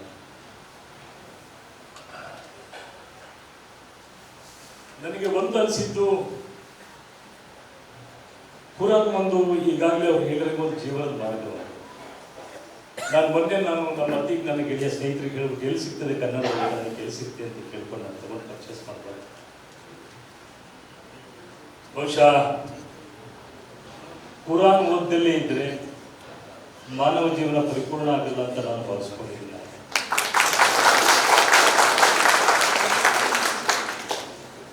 ನನಗೊಂದು ಕೊನೆಯದಾಗಿ ನಾನು ಕುರಾನ್ ಓದಿದ ನಂತರ ಒಂದು ತಿಳ್ಕೊಂಡಿದ್ದು,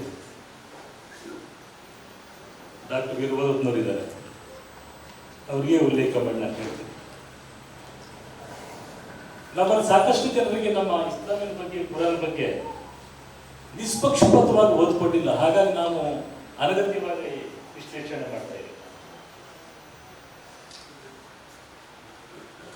ಇಸ್ಲಾಂ ಮತ್ತೆ ಕುರಾನ್ ಬಗ್ಗೆ ನಾವು ಸತ್ಯವಾಗಿ ತಿಳ್ಕೊಂಡ್ರೆ ಆ ಚಿತ್ರಣನೇ ಬದಲಾಗ್ತದೆ. ಹಾಗಾಗಿ ಈ ಕುರಾನನ್ನ ನನ್ನ ಸಮಾನ ಮನಸ್ಸು ಓದಲಿ ಅಂತ ನಾನು ಕೂಡ ಒತ್ತಾಯಪಡಿಸ್ತೀನಿ. ಅದ್ರ ಜೊತೆಗೆ ಈಗಾಗಲೇ ಹೇಳಿದಂತೆ ಎಲ್ಲೂ ಕೂಡ ನಾನು ಓದ ನಿಟ್ಟಿನಲ್ಲಿ ಈಗ ಮಹಮ್ಮದ್ ಕೂಡ ಅವರು ಪ್ರಸ್ತಾಪ ಮಾಡ್ತಾರೆ. ಎಲ್ಲೂ ಕೂಡ ಬಲವಂತವಾಗಿ ಕುರಾನ್ನಲ್ಲಿ ಇಸ್ಲಾಂ ಸ್ವೀಕರಿಸಬೇಕು ಅಂತ ಬಲವಂತ ಎಲ್ಲೂ ಉಲ್ಲೇಖ ಮಾಡಿಲ್ಲ.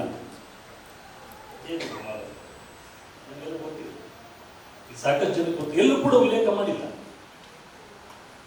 ಆದರೆ ಕೆಲವರು ನಮ್ಮಲ್ಲಿ ಇರ್ತಕ್ಕಂಥವ್ರು ಕೆಲವರು ಇದರ ಬಗ್ಗೆ ನಾವು ಅಪಪ್ರಚಾರ ಮಾಡ್ತಾ ಇದ್ದೀವಿ.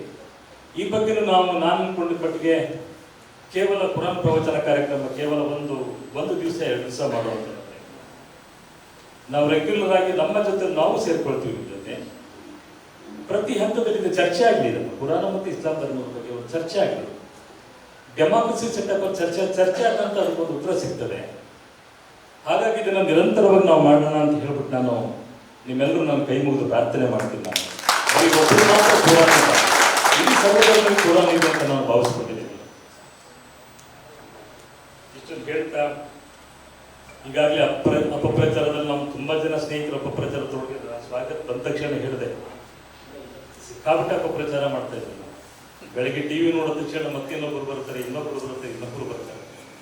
ಜಿಹಾದ್ ಅಂದ್ರೆ ಮುಗೀತು. ಅವ್ರು ಬೇರೆ ಕಲ್ಪನೆ, ಅವ್ರ ದೃಷ್ಟಿಕೋನನೇ ಬೇರೆ, ಅವ್ರ ಪದಗಳೇ ಬೇರೆ. ಹಾಗಾಗಿ ಇಂಥದನ್ನು ನಾವು ನಿಗ್ರಹಿಸಬೇಕು, ಅವರಿಗೆ ಮನವರಿಕೆ ಮಾಡಿಕೊಡ್ಬೇಕು, ಪುರಾಣೆ ಪವಿತ್ರ ಅನ್ನೋದನ್ನು ಹೇಳ್ಕೊಡ್ಬೇಕು ಅಂತ ಹೇಳ್ತಾ ನಾನು ಮಾತು ಮುಗಿಸ್ತೀನಿ. ಎಲ್ಲರಿಗೂ ವಂದನೆಗಳು.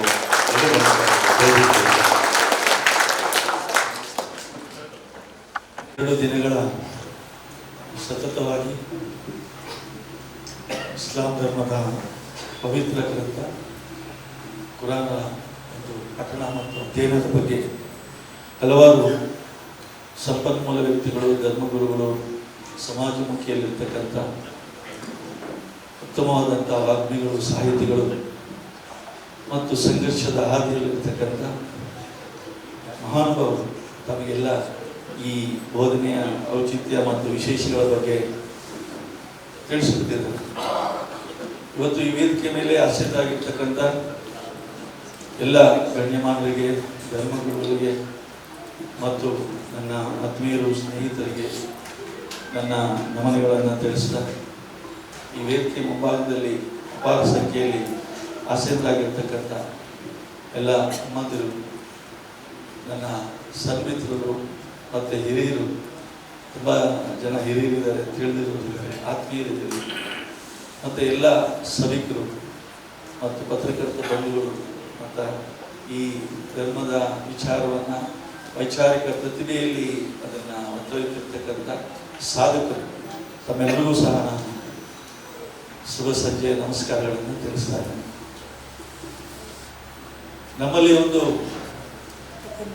ಉದೋಕ್ತಿ ಇದೆ, ಅಂದರೆ ಕರ್ಮಣ್ಯೇ ವಾದಿಕಾರಾಸ್ತೆ ಮಾ ಫಲೇಷು ಕದಾಚನ ಮಾ ಕರ್ಮ ಫಲಹೇತು ಭೂಮಾತೆ ಸದೋಸ್ತವ ಕರ್ಮಿ ಅಂತ.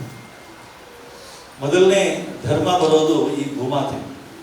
ಯಾಕಂದರೆ ಈ ಮಾನವ ಸಂತತಿ ಏನು ಲಕ್ಷಾಂತರ ವರ್ಷಗಳಿಂದ ಜೀವರಾಶಿಗಳ ಬಗ್ಗೆ ನಾವು ಕೇಳಿದ್ದೀವಿ, ಆ ಮಾನವ ಸಂತತಿಯ ಉಗಮ ಮತ್ತು ಉತ್ಪತ್ತಿ ಆಗೋದೇ ಈ ಗರ್ಭ, ಅಂದರೆ ಮಾತೃಭೂಮಿ, ಭೂಮಿ. ಆ ನಂತರದಲ್ಲಿ ಬರ್ತಕ್ಕಂಥದ್ದು ಈ ಮಾತೆಯರು ಕೂತಿದ್ದಾರೆ. ಅದಕ್ಕೆ ಕಲಿಕೆ ಅಂತದ್ದು ಒಂದಿದೆ. ಕಲಿಕೆ ತಾಯಿ ಗರ್ಭದಿಂದ ಶುರುವಾಗುತ್ತೆ, ಚಟ್ಟದಲ್ಲಿ ಖಬರ್ ಅಲ್ಲಿ ಕೊನೆ ಆಗುತ್ತೆ ಅಂತ ಹೇಳ್ತಾರೆ. ಅಂದರೆ ಮಾನವ ಜೀವರಾಶಿಯನ್ನು ಉತ್ಪತ್ತಿ ಮಾಡುವಂಥ ಫ್ಯಾಕ್ಟ್ರಿ ಇಲ್ಲ, ರಕ್ತವನ್ನು ಉತ್ಪತ್ತಿ ಮಾಡುವಂಥ ಫ್ಯಾಕ್ಟ್ರಿ ಇಲ್ಲ, ಆಯ್ತಾ? ಅದು ಆ ದೈವಿ ಪದದಲ್ಲಿ ಮತ್ತೆ ಇಲ್ಲಿರ್ತಕ್ಕಂಥ ಕಾಮಧೇನು ಕಲ್ಪವೃಕ್ಷ ಕ್ಷೇಪಾತ್ರ ಏನಿದೆ ಅವರಿಂದ ಮಾತ್ರ ಸಾಧ್ಯ. ಇಲ್ಲಿ ಧರ್ಮದ ಮಜಲು ನಮಗೆ ಬಾಳು ಬದುಕನ್ನು ಕಲಿಸ್ಕೊಡುತ್ತೆ, ಏನು ಮಾಡಬೇಕು, ನಾವು ಯಾವ ರೀತಿ ಇರಬೇಕು ಅಂತ ಹೇಳಿ. ಅದು ನಮ್ಮ ಧರ್ಮದ ಮಜಲಲ್ಲಿರ್ತಕ್ಕಂಥದ್ದು. ಈಗ ಯಾಕೆ ನಾವು ಪ್ರವಾದಿ ಮೊಹಮ್ಮದ್ ಪೈಗಂಬರನ್ನ ಶಾಂತಿ ದೂತ ಅಂತ ನಾವು ಕರಿತೀವಿ, ಅಥವಾ ಯೇಸು ಕ್ರಿಸ್ತನ ಶಾಂತಿ ದೂತ ಅಂತ ಕರಿತೀವಿ, ಅಥವಾ ಶ್ರೀಕೃಷ್ಣ ಇನ್ನೊಬ್ಬರನ್ನ ಯಾಕೆ ನಾವು ಅವ್ರನ್ನ ನೆನ್ಕೋತೀವಿ ಅಂದರೆ, ಧರ್ಮೋ ರಕ್ಷಿತಿ ರಕ್ಷಿತ ಅಂತ ಹೇಳಿದರೆ, ಧರ್ಮ ಅಂದರೆ ಒಂದು ಅದು ಮಜ್ಹಬ್ ಅಲ್ಲ, ಅದು ಇಸ್ಲಾಂ ಅಲ್ಲ, ಹಿಂದೂ ಧರ್ಮ ಅಲ್ಲ, ಅಥವಾ ಕ್ರೈಸ್ತ ಧರ್ಮ, ಸಿಖ್, ಇಸಾಯಿ ಇರ್ತದಲ್ಲ ಧರ್ಮ.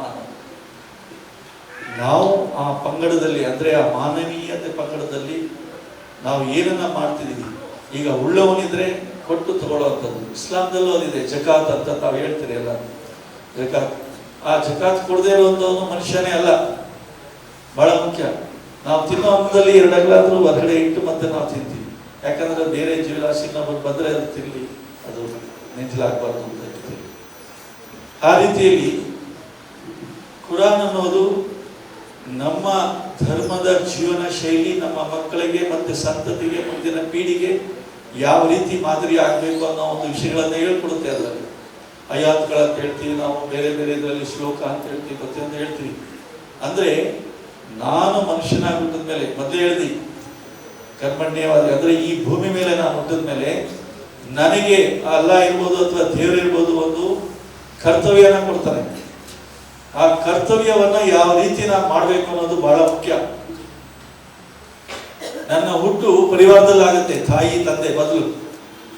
ಆ ತಾಯಿ ತಂದೆನೇ ನಾವು ನೋಡ್ಕೊಳ್ದಿದ್ಮೇಲೆ ಧರ್ಮ ಮತ್ತೆ ಕುರಾನ್ ಅಥವಾ ಬೇರೆ ಗ್ರಂಥಗಳಿಗೆ ಎಲ್ಲಿ ಬರುತ್ತೆ? ಮತ್ತು ಮುಖ್ಯವಾಗಿ ಆ ನಂತರದಲ್ಲಿ ಅಣ್ಣ ತಮ್ಮಂದ್ರು, ಅಕ್ಕ ತಂಗಿಯರು, ಸಹೋದರ ಸಹೋದರಿ ಅಂತ ಹೇಳ್ತಾರೆ ಅದು. ಮತ್ತೆ ನಮ್ಮ ಸಮಾಜದಲ್ಲಿ ಬದುಕುವಂತ ನಮ್ಮ ಜೊತೆಯಲ್ಲಿ ಇರ್ತಕ್ಕಂಥ ಸಹೋದರ ಅಂದ್ರೆ ಫ್ರೆಂಡ್ಸ್ ನಾವು ಹೇಳ್ತೀವಿ. ಮೇರಾ ಅಚ್ಚಾ ದೋಸ್ತೆ ಅಂತ ನಾವು ಇಲ್ಲಿ ಹೇಳ್ಕೊತೀವಿ, ಮೇರಾ ಅಚ್ಚಾ ದೋಸ್ತೆ, ಓಕೆ, ಚಡ್ಡಿ ದೋಸ್ತೆ, ಓ ದೋಸ್ತೆ, ಈ ದೋಸ್ತೆ ಅಂತ ಹೇಳ್ಕೊಂತೀವಿ. ಅವರ ಒಂದು ಕ್ಷಮಾಬುದ್ಧಿಗಳು ಯಾವ ತರ ನೋಡ್ಕೋಬೇಕು. ಮತ್ತೆ ನಮಗೆ ಜನ್ಮ ಕೊಟ್ಟಂತ ತಂದೆ ತಾಯಿಗಳು ಮುದಿ ವಯಸ್ಸಿಗೆ ಹೋದಾಗ, ಇಳಿ ವಯಸ್ಸಿಗೆ ಹೋದಾಗ, ಯಾಕಂದ್ರೆ ನಾವು ಮಾಂಸದ ಮುದ್ದೆ ಆಗಿದ್ವಿ, ಸಣ್ಣ ಪಾಪ ಇದ್ದಾಗ ಗರ್ಭದಲ್ಲಿ ಇಷ್ಟೇ ಕೂಸಿತ್ತು, ನಮ್ಮನ್ನ ಎಷ್ಟು ಜೋಪಾನ ಮಾಡಿ ಸುಮಾರು 20-25 ವರ್ಷ ನಮ್ಮನ್ನ ಸಾಕಿ ಸಲಗಿ ಏನಿಲ್ಲದೆ ಇದ್ರು ನಮ್ಮನ್ನ ಮುದ್ದು ಮಾಡಿ ಬೆಣ್ಣೆ, ತುಪ್ಪ, ಮಟನ್, ಬಿರಿಯಾನಿ ಎಲ್ಲ ಇಟ್ಟು ಸಾಕ್ತಾರೆ ತಂದೆ ತಾಯಿಗಳು. ಆದ್ರೆ ನಮಗೆ ಶಕ್ತಿ ಬಂದಾಗ, ಜೋಬಲ್ಲಿ 4 ಕಾಸು ಬಂದಾಗ ನಾವು ನವಾಬರಾಗ್ಬಿಡ್ತೀವಿ, ದಿವಾನರಾಗ್ಬಿಡ್ತೀವಿ, ರಾಜರಾಗ್ಬಿಡ್ತೀವಿ, ತಂದೆ ತಾಯಿನ ಕಡೆಗಣಿಸ್ತೀವಿ, ಇನ್ನೊಂದು ಸಮಾಜನ ಕಡೆಗಣಿಸ್ತೀವಿ. ಇದನ್ನು ಸರಿಪಡಿಸ್ಕೋಬೇಕು ಅಂತ ಕುರಾನಲ್ಲಿದೆ. ಮೊದಲನೇದಿರೋದೇ ಅದು. ನಮ್ಮನ್ನ ಯಾರು ಈ ಮಟ್ಟಕ್ಕೆ ಅಂದ್ರೆ ಶಕ್ತಿಯುತವಾಗಿ ಅಥವಾ ಹಣವಾಗಿ ಬಲವಾಗಿ ಪ್ರಬಲವಾಗಿ ಬೆಳೆಸಿದೆ ಅಂತವ್ರನ್ನ ಮೊದಲು ಸಂರಕ್ಷಣೆ ಮಾಡಿಕೊಳ್ಳುವಂಥದ್ದು ನಮ್ಮ ಧರ್ಮ ಅಂತ ಹೇಳುತ್ತೆ. ಅದು ಆ ಧರ್ಮ ಜೊತೆಗೆ ನಾವು ಮುಂದೆ ನಮಗಿರ್ತಕ್ಕಂಥ ಪಾಲನ್ನ ಯಾರಿಗೆ ಯಾವ ರೀತಿ ಕೊಡ್ಬೇಕು ಅನ್ನೋದು ಹೇಳುತ್ತೆ. ಮತ್ತೆ ನಮ್ಮನ್ನ ಎಲ್ಲ ಇದರಲ್ಲಿ ನಿಮ್ಗೆ ಗೊತ್ತಿದೆ, ಗಾಳಿ, ಬೆಳಕು, ನೆರಳು ಇವೆಲ್ಲ ಫ್ರೀಯಾಗಿ ಸಿಗ್ತಾ ಇದೆ ನಮಗೆ. ಅದೇ ಇವತ್ತು ವೆಂಟಿಲೇಟರ್, ಕರೋನಾದಲ್ಲಿ ನಿಮ್ಗೆ ಗೊತ್ತಿದೆ, ಆಕ್ಸಿಜನ್ ತಗೊಂಡು ಆಸ್ಪತ್ರೆಯಲ್ಲಿ ಇರೋದಕ್ಕೆ ಪ್ರತಿನಿತ್ಯ 1,25,000 ರೂಪಾಯಿ ಖರ್ಚು ಮಾಡ್ತಿದ್ದೆ ಬರೀ ಆಕ್ಸಿಜನ್ಗೋಸ್ಕರ. ಆದ್ರೆ ಅಲ್ಲಾಹು ಪ್ರತಿಯೊಂದನ್ನು ನಮಗೆ ಫ್ರೀ ಆಗಿ ಕೊಟ್ಟಿದ್ದಾನೆ. ಬೆಳಕು ಫ್ರೀ ಆಗಿ ಕೊಟ್ಟಿದ್ದಾನೆ, ಗಾಳಿ ಫ್ರೀ ಆಗಿ ಕೊಟ್ಟಿದ್ದಾನೆ, ಎಲ್ಲ ಫ್ರೀ ಆಗಿ ಕೊಟ್ಟಿದ್ದಾನೆ. ಅವನನ್ನ ತಿಳಿಸ್ಕೊಳ್ಳೋದಿಕ್ಕೆ ನಮಗೆ 24 ನಿಮಿಷ ನಮ್ಮ ಹತ್ರ ಇಲ್ಲ. 24 ಗಂಟೆಯಲ್ಲಿ ಟೈಮ್ ನೈ ಅಂತ ಹೇಳ್ತಿರ್ತೀವಿ. ನಮಾಜ್ ಮಾಡೋದಕ್ಕೆ ಬರ್ತೀರಾ ಅಥವಾ 5 ಸಲ ನಮಾಜ್ ಮಾಡಬೇಕು, ಪೂಜೆ ಮಾಡಬೇಕು ಅಥವಾ ಧ್ಯಾನ ಮಾಡಬೇಕು, ಯೋಗ ಮಾಡಬೇಕು, ಟೈಮ್ ಇಲ್ಲ ಸರ್, ತುಂಬಾ ಬಿಸಿ ಇದೀನಿ ಸರ್ ಅಂತ ಹೇಳ್ತೀವಿ. ಹೇಳೋದೇ 10 ಗಂಟೆಗೆ, 8 ಗಂಟೆಗೆ, 9 ಗಂಟೆಗೆ ಟೈಮ್ ಬಗ್ಗೆ ಹೇಳ್ತೀವಿ. ಟೈಮ್ ಇಲ್ಲ ಅಂತ ಟೈಮ್ ಮೇಲೆ ನಾವು ಗೂಬೆ ಕೂರಿಸ್ತೀವಿ. ನಾವು ನಮ್ಮ ಒಂದು ಲೇಜಿ ಕಾನ್ಸೆಪ್ಟ್ ಅಂದ್ರೆ ಆಲಸ್ಯ ಮನೋಭಾವನೆಗಳನ್ನ ನಮ್ಮಲ್ಲಿ ಅಳವಡಿಸಿಕೊಂಡು ಭಗವಂತನನ್ನು ಮರೆತು ಹೋಗ್ತೀವಿ. ಮತ್ತೆ ಈ ಸಮಯ ಚಕ್ರ ಏನಿದೆ ಅದನ್ನ ನಾವು ದೂಷಣೆ ಮಾಡೋದಕ್ಕೆ ಪ್ರಾರಂಭ ಮಾಡ್ತೀವಿ. ಅದಕ್ಕೆ ಎಲ್ಲಾ ಧರ್ಮ ಗ್ರಂಥಗಳಲ್ಲಿ ಇರ್ತಕ್ಕಂಥದ್ದು ಇದೆ.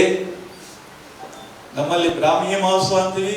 ನೀವು ಬೇಗ ಬೆಳಗ್ಗೆ ಎದ್ದು ಏನು ಸುಬಹ ನಮಾಜ್ ಮಾಡ್ತಿರಲ್ಲ, ಚಳಿ ಇದ್ರು ಮಾಗಿ ಚಳಿ ಇನ್ನೊಂದಿದ್ರು ಅದು ಹೋಗ್ಲೇಬೇಕು, ಅದು ಕುರ್ಲೇಬೇಕು, ಮೊಣಕಾಲು ಉರ್ಲೇಬೇಕು, ಅದು ಧ್ಯಾನ ಮಾಡ್ಲೇಬೇಕು. ಎಷ್ಟೇ ಚಳಿ ಇರ್ಬೋದು, ಇನ್ನೊಂದಿರ್ಬೋದು, ತಣ್ಣೀರಲ್ಲಿ ಮುಖ ಕಿವಿ ಎಲ್ಲ ತಿಳ್ಕೊಂಡು ಮಾಡ್ಬೇಕು ಅಂತೇಳಿ. ನಾನು ಹಜ್ಜಲ್ಲಿ ಕೆಲಸ ಮಾಡಿ ಬಂದೀನಿ 38 ದಿವಸ. 2004ರಲ್ಲಿ ಬಗ್ದೋಡ್ ಆಗಿತ್ತು. ಪಿಲಿಗ್ರಿಮ್ಸ್ ಬಂದಾಗ ತುಂಬಾ ಜನ ಆಗ ಸಮಸ್ಯೆ ಆಗಿ ಅವರನ್ನು 10,000 ಜನ ಪಿಲಿಗ್ರಿಮ್ಸ್ ನಾವು ಏರ್ ಲಿಫ್ಟ್ ಮಾಡಿದ್ವಿ. ನಾನು ಇಂಡಿಯನ್ ಆರ್ಮಿಯಲ್ಲಿ ಇದ್ದಾಗ ಪೀಸ್ ಕೀಪಿಂಗ್ ಫೋರ್ಸ್ ನೇಷನ್, ಇದರಲ್ಲಿ ಇಂಟರ್ನ್ಯಾಷನಲ್ ಪೀಸ್ ಕೀಪಿಂಗ್ ಫೋರ್ಸ್ ಅಲ್ಲಿ ಅಲ್ಲಿ ಸೇವೆ ಮಾಡಿದೀವಿ ನಾವು ಬರಿಗಾಲಲ್ಲಿ. ಆದಿತ್ಯ ಅಲ್ಲಿ ಯಾರಿಗೆ ಅವಕಾಶ ಅಂದ್ರೆ ನಿಷ್ಠೆ, ನೇಮಿ ನಿಷ್ಠೆ ಯಾರಿರ್ತಾರೆ ಅವ್ರು ಮುಂದಕ್ಕೆ ಹೋಗ್ತಾ, ಇಲ್ಲಾಂದ್ರೆ ಯಾರಿಗೂ ಮುಂದೆ ಇಲ್ಲ. ನವಾಬ್ ಇರ್ಲಿ ಅಥವಾ ಅವನ ಹತ್ರ ವಜ್ರ ವೈಡೂರ್ಯಗಳು ಹತ್ರ ಕರ್ಬಾ ಹತ್ರ ಓದಿ ಬಿಡೋದಿಲ್ಲ ಒಳಗಡೆ ನೋಡಿ. ಮತ್ತೆ ಅಲ್ಲಿ ಆಚರಣೆಗಳು ಬ್ರಾಹ್ಮಣರಿಗಿಂತ ಹೆಚ್ಚಾಗಿ ಆಚರಣೆಯಲ್ಲಿ ಎಂಜಿಲು ಉಗಿಯಂಗಿಲ್ಲ, ನೀರಲ್ಲಿ ಮಾಡ್ಕೊಂಡು ಕೈ ಒರೆಸ್ಕೊಳಂಗಿಲ್ಲ, ಮೂಗಿಗೆ ಕಟ್ಕೊಳಂಗಿಲ್ಲ, ಕಿವಿಗೆ ಕಟ್ಕೊಳಂಗಿಲ್ಲ. ಎಷ್ಟು ನಿಷ್ಠೆ ಇದೆ, ಎಷ್ಟು ಅದು ಭಗವಂತನ ಮೇಲೆ ಪ್ರೀತಿ, ಅಲ್ಲಾಹ ಮೇಲೆ ಪ್ರೀತಿ ಇದೆ. ಆದ್ರೆ ನಾವೆಲ್ಲ ಮರ್ತು ಹೋಗ್ತೀವಿ. ಅದಕ್ಕೆ ಹೇಳೋದು, ಊಟ ಮಾಡ್ಬೇಕಾದ್ರೆ ಯಾವ ರೀತಿ ಊಟ ಮಾಡಬೇಕು ಅದನ್ನ ಕಲಿಬೇಕು. ಎಲ್ಲ ನಮಾಜ್ ಮಾಡ್ಬೇಕಂದ್ರೆ ಅಥವಾ ಧ್ಯಾನ ಮಾಡ್ಬೇಕಂದ್ರೆ ಪೂಜೆ ಯಾವ ರೀತಿ ನಿಷ್ಠೆಯಿಂದ ಮಾಡಬೇಕು ಅದು ಮಾಡಬೇಕು. ತಂದೆ ತಾಯಿ ಜೊತೆ ಯಾವ ರೀತಿ ಇರಬೇಕು ಆ ರೀತಿ ಇರಬೇಕು. ಇದೇ ಕುರಾನ್ನಲ್ಲಿರ್ತಕ್ಕಂಥ ವಿಷಯಗಳು. ಕೆಲವರು ಇದನ್ನ ತಪ್ಪಾಗಿ ಕುರಾನ್ ಆಯತಗಳನ್ನ ತಪ್ಪಾಗಿ ತಿದ್ದುಕೊಂಡು ಯಾರೋ ನಾನು ನಂತರ ಬರೆಯುವಂತ ಒಂದು ಕುರಾನ್ ಆಯತಗಳನ್ನ ಹೇಳಿ ಅದನ್ನ ಬೇರೆ ಬೇರೆ ರೀತಿಯಲ್ಲಿ ಪ್ರಚಾರ ಮಾಡಿ ಇವತ್ತು ಇಸ್ಲಾಂ ಧರ್ಮದ ಹಾಯಿಕಟ್ಟು ಬುಡಕಟ್ಟು ಮತ್ತೆ ಅದರ ಭದ್ರ ಬುನಾದಿಯನ್ನ ಅಲಗಡೋ ತರ ಆಗ್ತಾ ಇದೆ. ಅದರಲ್ಲೂ ಅರಬಿ ಮತ್ತೆ ಉರ್ದು ಭಾಷೆಗಳಲ್ಲಿ ಮಾತ್ರ ಇರ್ತಕ್ಕಂಥ ಒಂದು ಕುರಾನನ್ನ ಇವತ್ತು ನಮ್ಮ ಕನ್ನಡೀಕರಿಸಿ ತುಂಬಾ 25 ವರ್ಷಗಳಿಂದ ಕನ್ನಡೀಕರಿಸಿ ಇದು ಕನ್ನಡದಲ್ಲಿ ಈ ಒಂದು ಆಯತಗಳನ್ನ ಓದುವಂತ ಪ್ರವೃತ್ತಿ ಬೇರೆ ಎಲ್ಲ ಜನಾಂಗದವರೆಗೂ ತಂದಿರತಕ್ಕಂಥದ್ದು ಬಹಳ ವಿಶೇಷ ಇದೆ. ಯಾಕಂದ್ರೆ ನಾನು ನಿಮ್ಮನ್ನ ಅರ್ಥ ಮಾಡ್ಕೊಂಡಾಗ ಮಾತ್ರ ನೀವು ನನಗೆ ಅರ್ಥ ಆಗ್ತೀರಿ, ನನ್ನನ್ನು ನೀವು ಅರ್ಥ ಮಾಡ್ಕೊಂಡಾಗ ಮಾತ್ರ ನೀವು ನನಗೆ ಅರ್ಥ ಆಗ್ತೀರಿ. ಅದೇ ರೀತಿ ಯಾವುದೇ ಒಂದು ಧರ್ಮ ಗ್ರಂಥಗಳಿರ್ಬೋದು, ಅದನ್ನ ನಾವು ಅರ್ಥಕೊಂಡಾಗ ಮಾತ್ರನೇ ಅದರ ಬಗ್ಗೆ ಸೌಹಾರ್ದತೆ ಬರೋದು, ಸಹೋದರತ್ವ ಬರೋದು, ಆ ಸಹೋದರತ್ವ ಬಾಳ್ವೆ ಶುರು ಆಗೋದು. ಇಲ್ಲ ಅಂದ್ರೆ ನಾನು ಅನ್ಬೋದು ಇವ್ರು ಸುಮ್ಮನೆ ಕೆಲಸ ಇಲ್ಲದೆ 5 ಗಂಟೆ 5 ಸಲ ದಿನಕ್ಕೆ ನಮಾಜ್ ಮಾಡ್ತಾರೆ, ಏನು ಪ್ರಯೋಜನ, ಏನೂ ಆಗೋದಿಲ್ಲ ಅಂತ ಅನ್ಕೊಳ್ಳೋದು. ಇವರು ದಿನ ಗಂಟೆ ಹೊಡ್ಕೊಂಡಿರ್ತಾನೆ, ಏನೂ ಆಗೋದಿಲ್ಲ, ಏನೋ ಅಂದ್ರೆ ನನ್ನ ಮನಸ್ಥಿತಿ ಆ ತರ ಇದೆ. ಇದು ಪ್ರಕೃತಿ ನಿಯಮ ಅಲ್ಲ. ನಾನು ಬೆಳೆದಿರ್ತಕ್ಕಂಥ ಅಥವಾ ಬೆಳೀತಿರ್ತಕ್ಕಂಥ ಪರಿಸರ ಇದೆಯಲ್ಲ, ಆ ಪರಿಸರನ ನನ್ನ ಆ ರೀತಿ ಮಾಡ್ತಾ ಇದೆ. ಯಾರು ಗರ್ಭದಲ್ಲಿ ತಾಯಿಯವರಿಗೆ ತಪ್ಪಾದಂತ ಶಿಕ್ಷಣ ಕೊಡೋದಿಲ್ಲ. ಶಿಕ್ಷಣ ಕೊಡೋದೇನು, ನಾನು ನನ್ನ ಪರಿಸರದಲ್ಲಿ ಇರ್ತಕ್ಕಂಥ ಆ ವ್ಯವಹಾರ ಪ್ರಕ್ರಿಯೆಗಳನ್ನು ಕಲ್ತ್ಕೊಂಡು ನಾನು ಅಷ್ಟೇ ಮಾಡ್ಕೊಳ್ತಾ ಇದ್ದೇನೆ. ಅದಕ್ಕೆ ಇವತ್ತು ಬಹಳ ಮುಖ್ಯವಾಗಿ ಬೇಕಾಗಿರ್ತಕ್ಕಂಥದ್ದು ಶಿಕ್ಷಣ. ಅದಕ್ಕೆ ಅಂಬೇಡ್ಕರ್ ಅವರು ಹೇಳಿದ್ದಾರೆ, ಶಿಕ್ಷಣ ಮತ್ತು ಸಂಘಟನೆ ಹೋರಾಟ. ನಮ್ಮಲ್ಲಿ 1945-47 ಹಿಂದೆ ಅಪರೂಪದ ಒಂದು ಸಂಘಟನೆ ಇರಲಿಲ್ಲ ನಮ್ಮಲ್ಲಿ. ಯಾರು ಬರ್ತಾ ಇರಲಿಲ್ಲ. ಮತ್ತೆ ಓದ್ ಬರ ಅಂತೋದಿಲ್ಲ. ಎಷ್ಟೊಂದು ನೀವು ಗೊತ್ತಿದೆ, ಶಾಂತಿಯುತವಾದ ಸತ್ಯಾಗ್ರಹಗಳಾಗಿದೆ ಅಥವಾ ಪ್ರಖರವಾದಂಥ ಸತ್ಯಾಗ್ರಹ ಆಗಿದೆ. ಎಲ್ಲೂ ಸಹ ಬ್ರಿಟಿಷರಿಗೆ ಲಿಖಿತವಾಗಿ ಏನನ್ನೂ ಕೊಡಲಿಲ್ಲ ನಾವು, ಅಮೆಂಡ್ಮೆಂಟ್ಸ್ ಬಿಲ್ ಅನ್ನ. ಆದರೆ ಗಲಾಟೆ ಮಾಡಿದ್ವಿ, ಸ್ಟ್ರೈಕ್ ಮಾಡಿದ್ವಿ, ಏನೇನೋ ಮಾಡಿದ್ವಿ. ಶಿಕ್ಷಣ ನಮ್ಮಲ್ಲಿ ಇರಲಿಲ್ಲ, ಸಂಘಟನೆ ಇರಲಿಲ್ಲ. ಆ ಹೋರಾಟದಲ್ಲೂ ಅಲ್ಪ ಸ್ವಲ್ಪ ಬೆರಳಿಕೆ ಇತ್ತು. ಅದಕ್ಕೆ ಯಾರು ನಾವು ಇದುವರೆಗೂ ಮುಂದೆ ಅದನ್ನ ಪ್ರಖರವಾಗಿ ಸಾಧನೆ ಮಾಡೋಕ್ಕಾಗಿಲ್ಲ. ಆದರೆ ಇವತ್ತು ಈ ಧರ್ಮಗ್ರಂಥಗಳಲ್ಲಿ ಏನಿದೆ ತಮಗೆ ಅದನ್ನ ಒಂದು ಕಲಿಸ್ಕೊಡ್ತಾ ಇದೆ. ಯಾಕಂದ್ರೆ ಶಿಕ್ಷಣ ಇಲ್ಲದಿದ್ರೆ ಅದು ಪಠನೆ ಮಾಡಕ್ ಆಗೋದಿಲ್ಲ.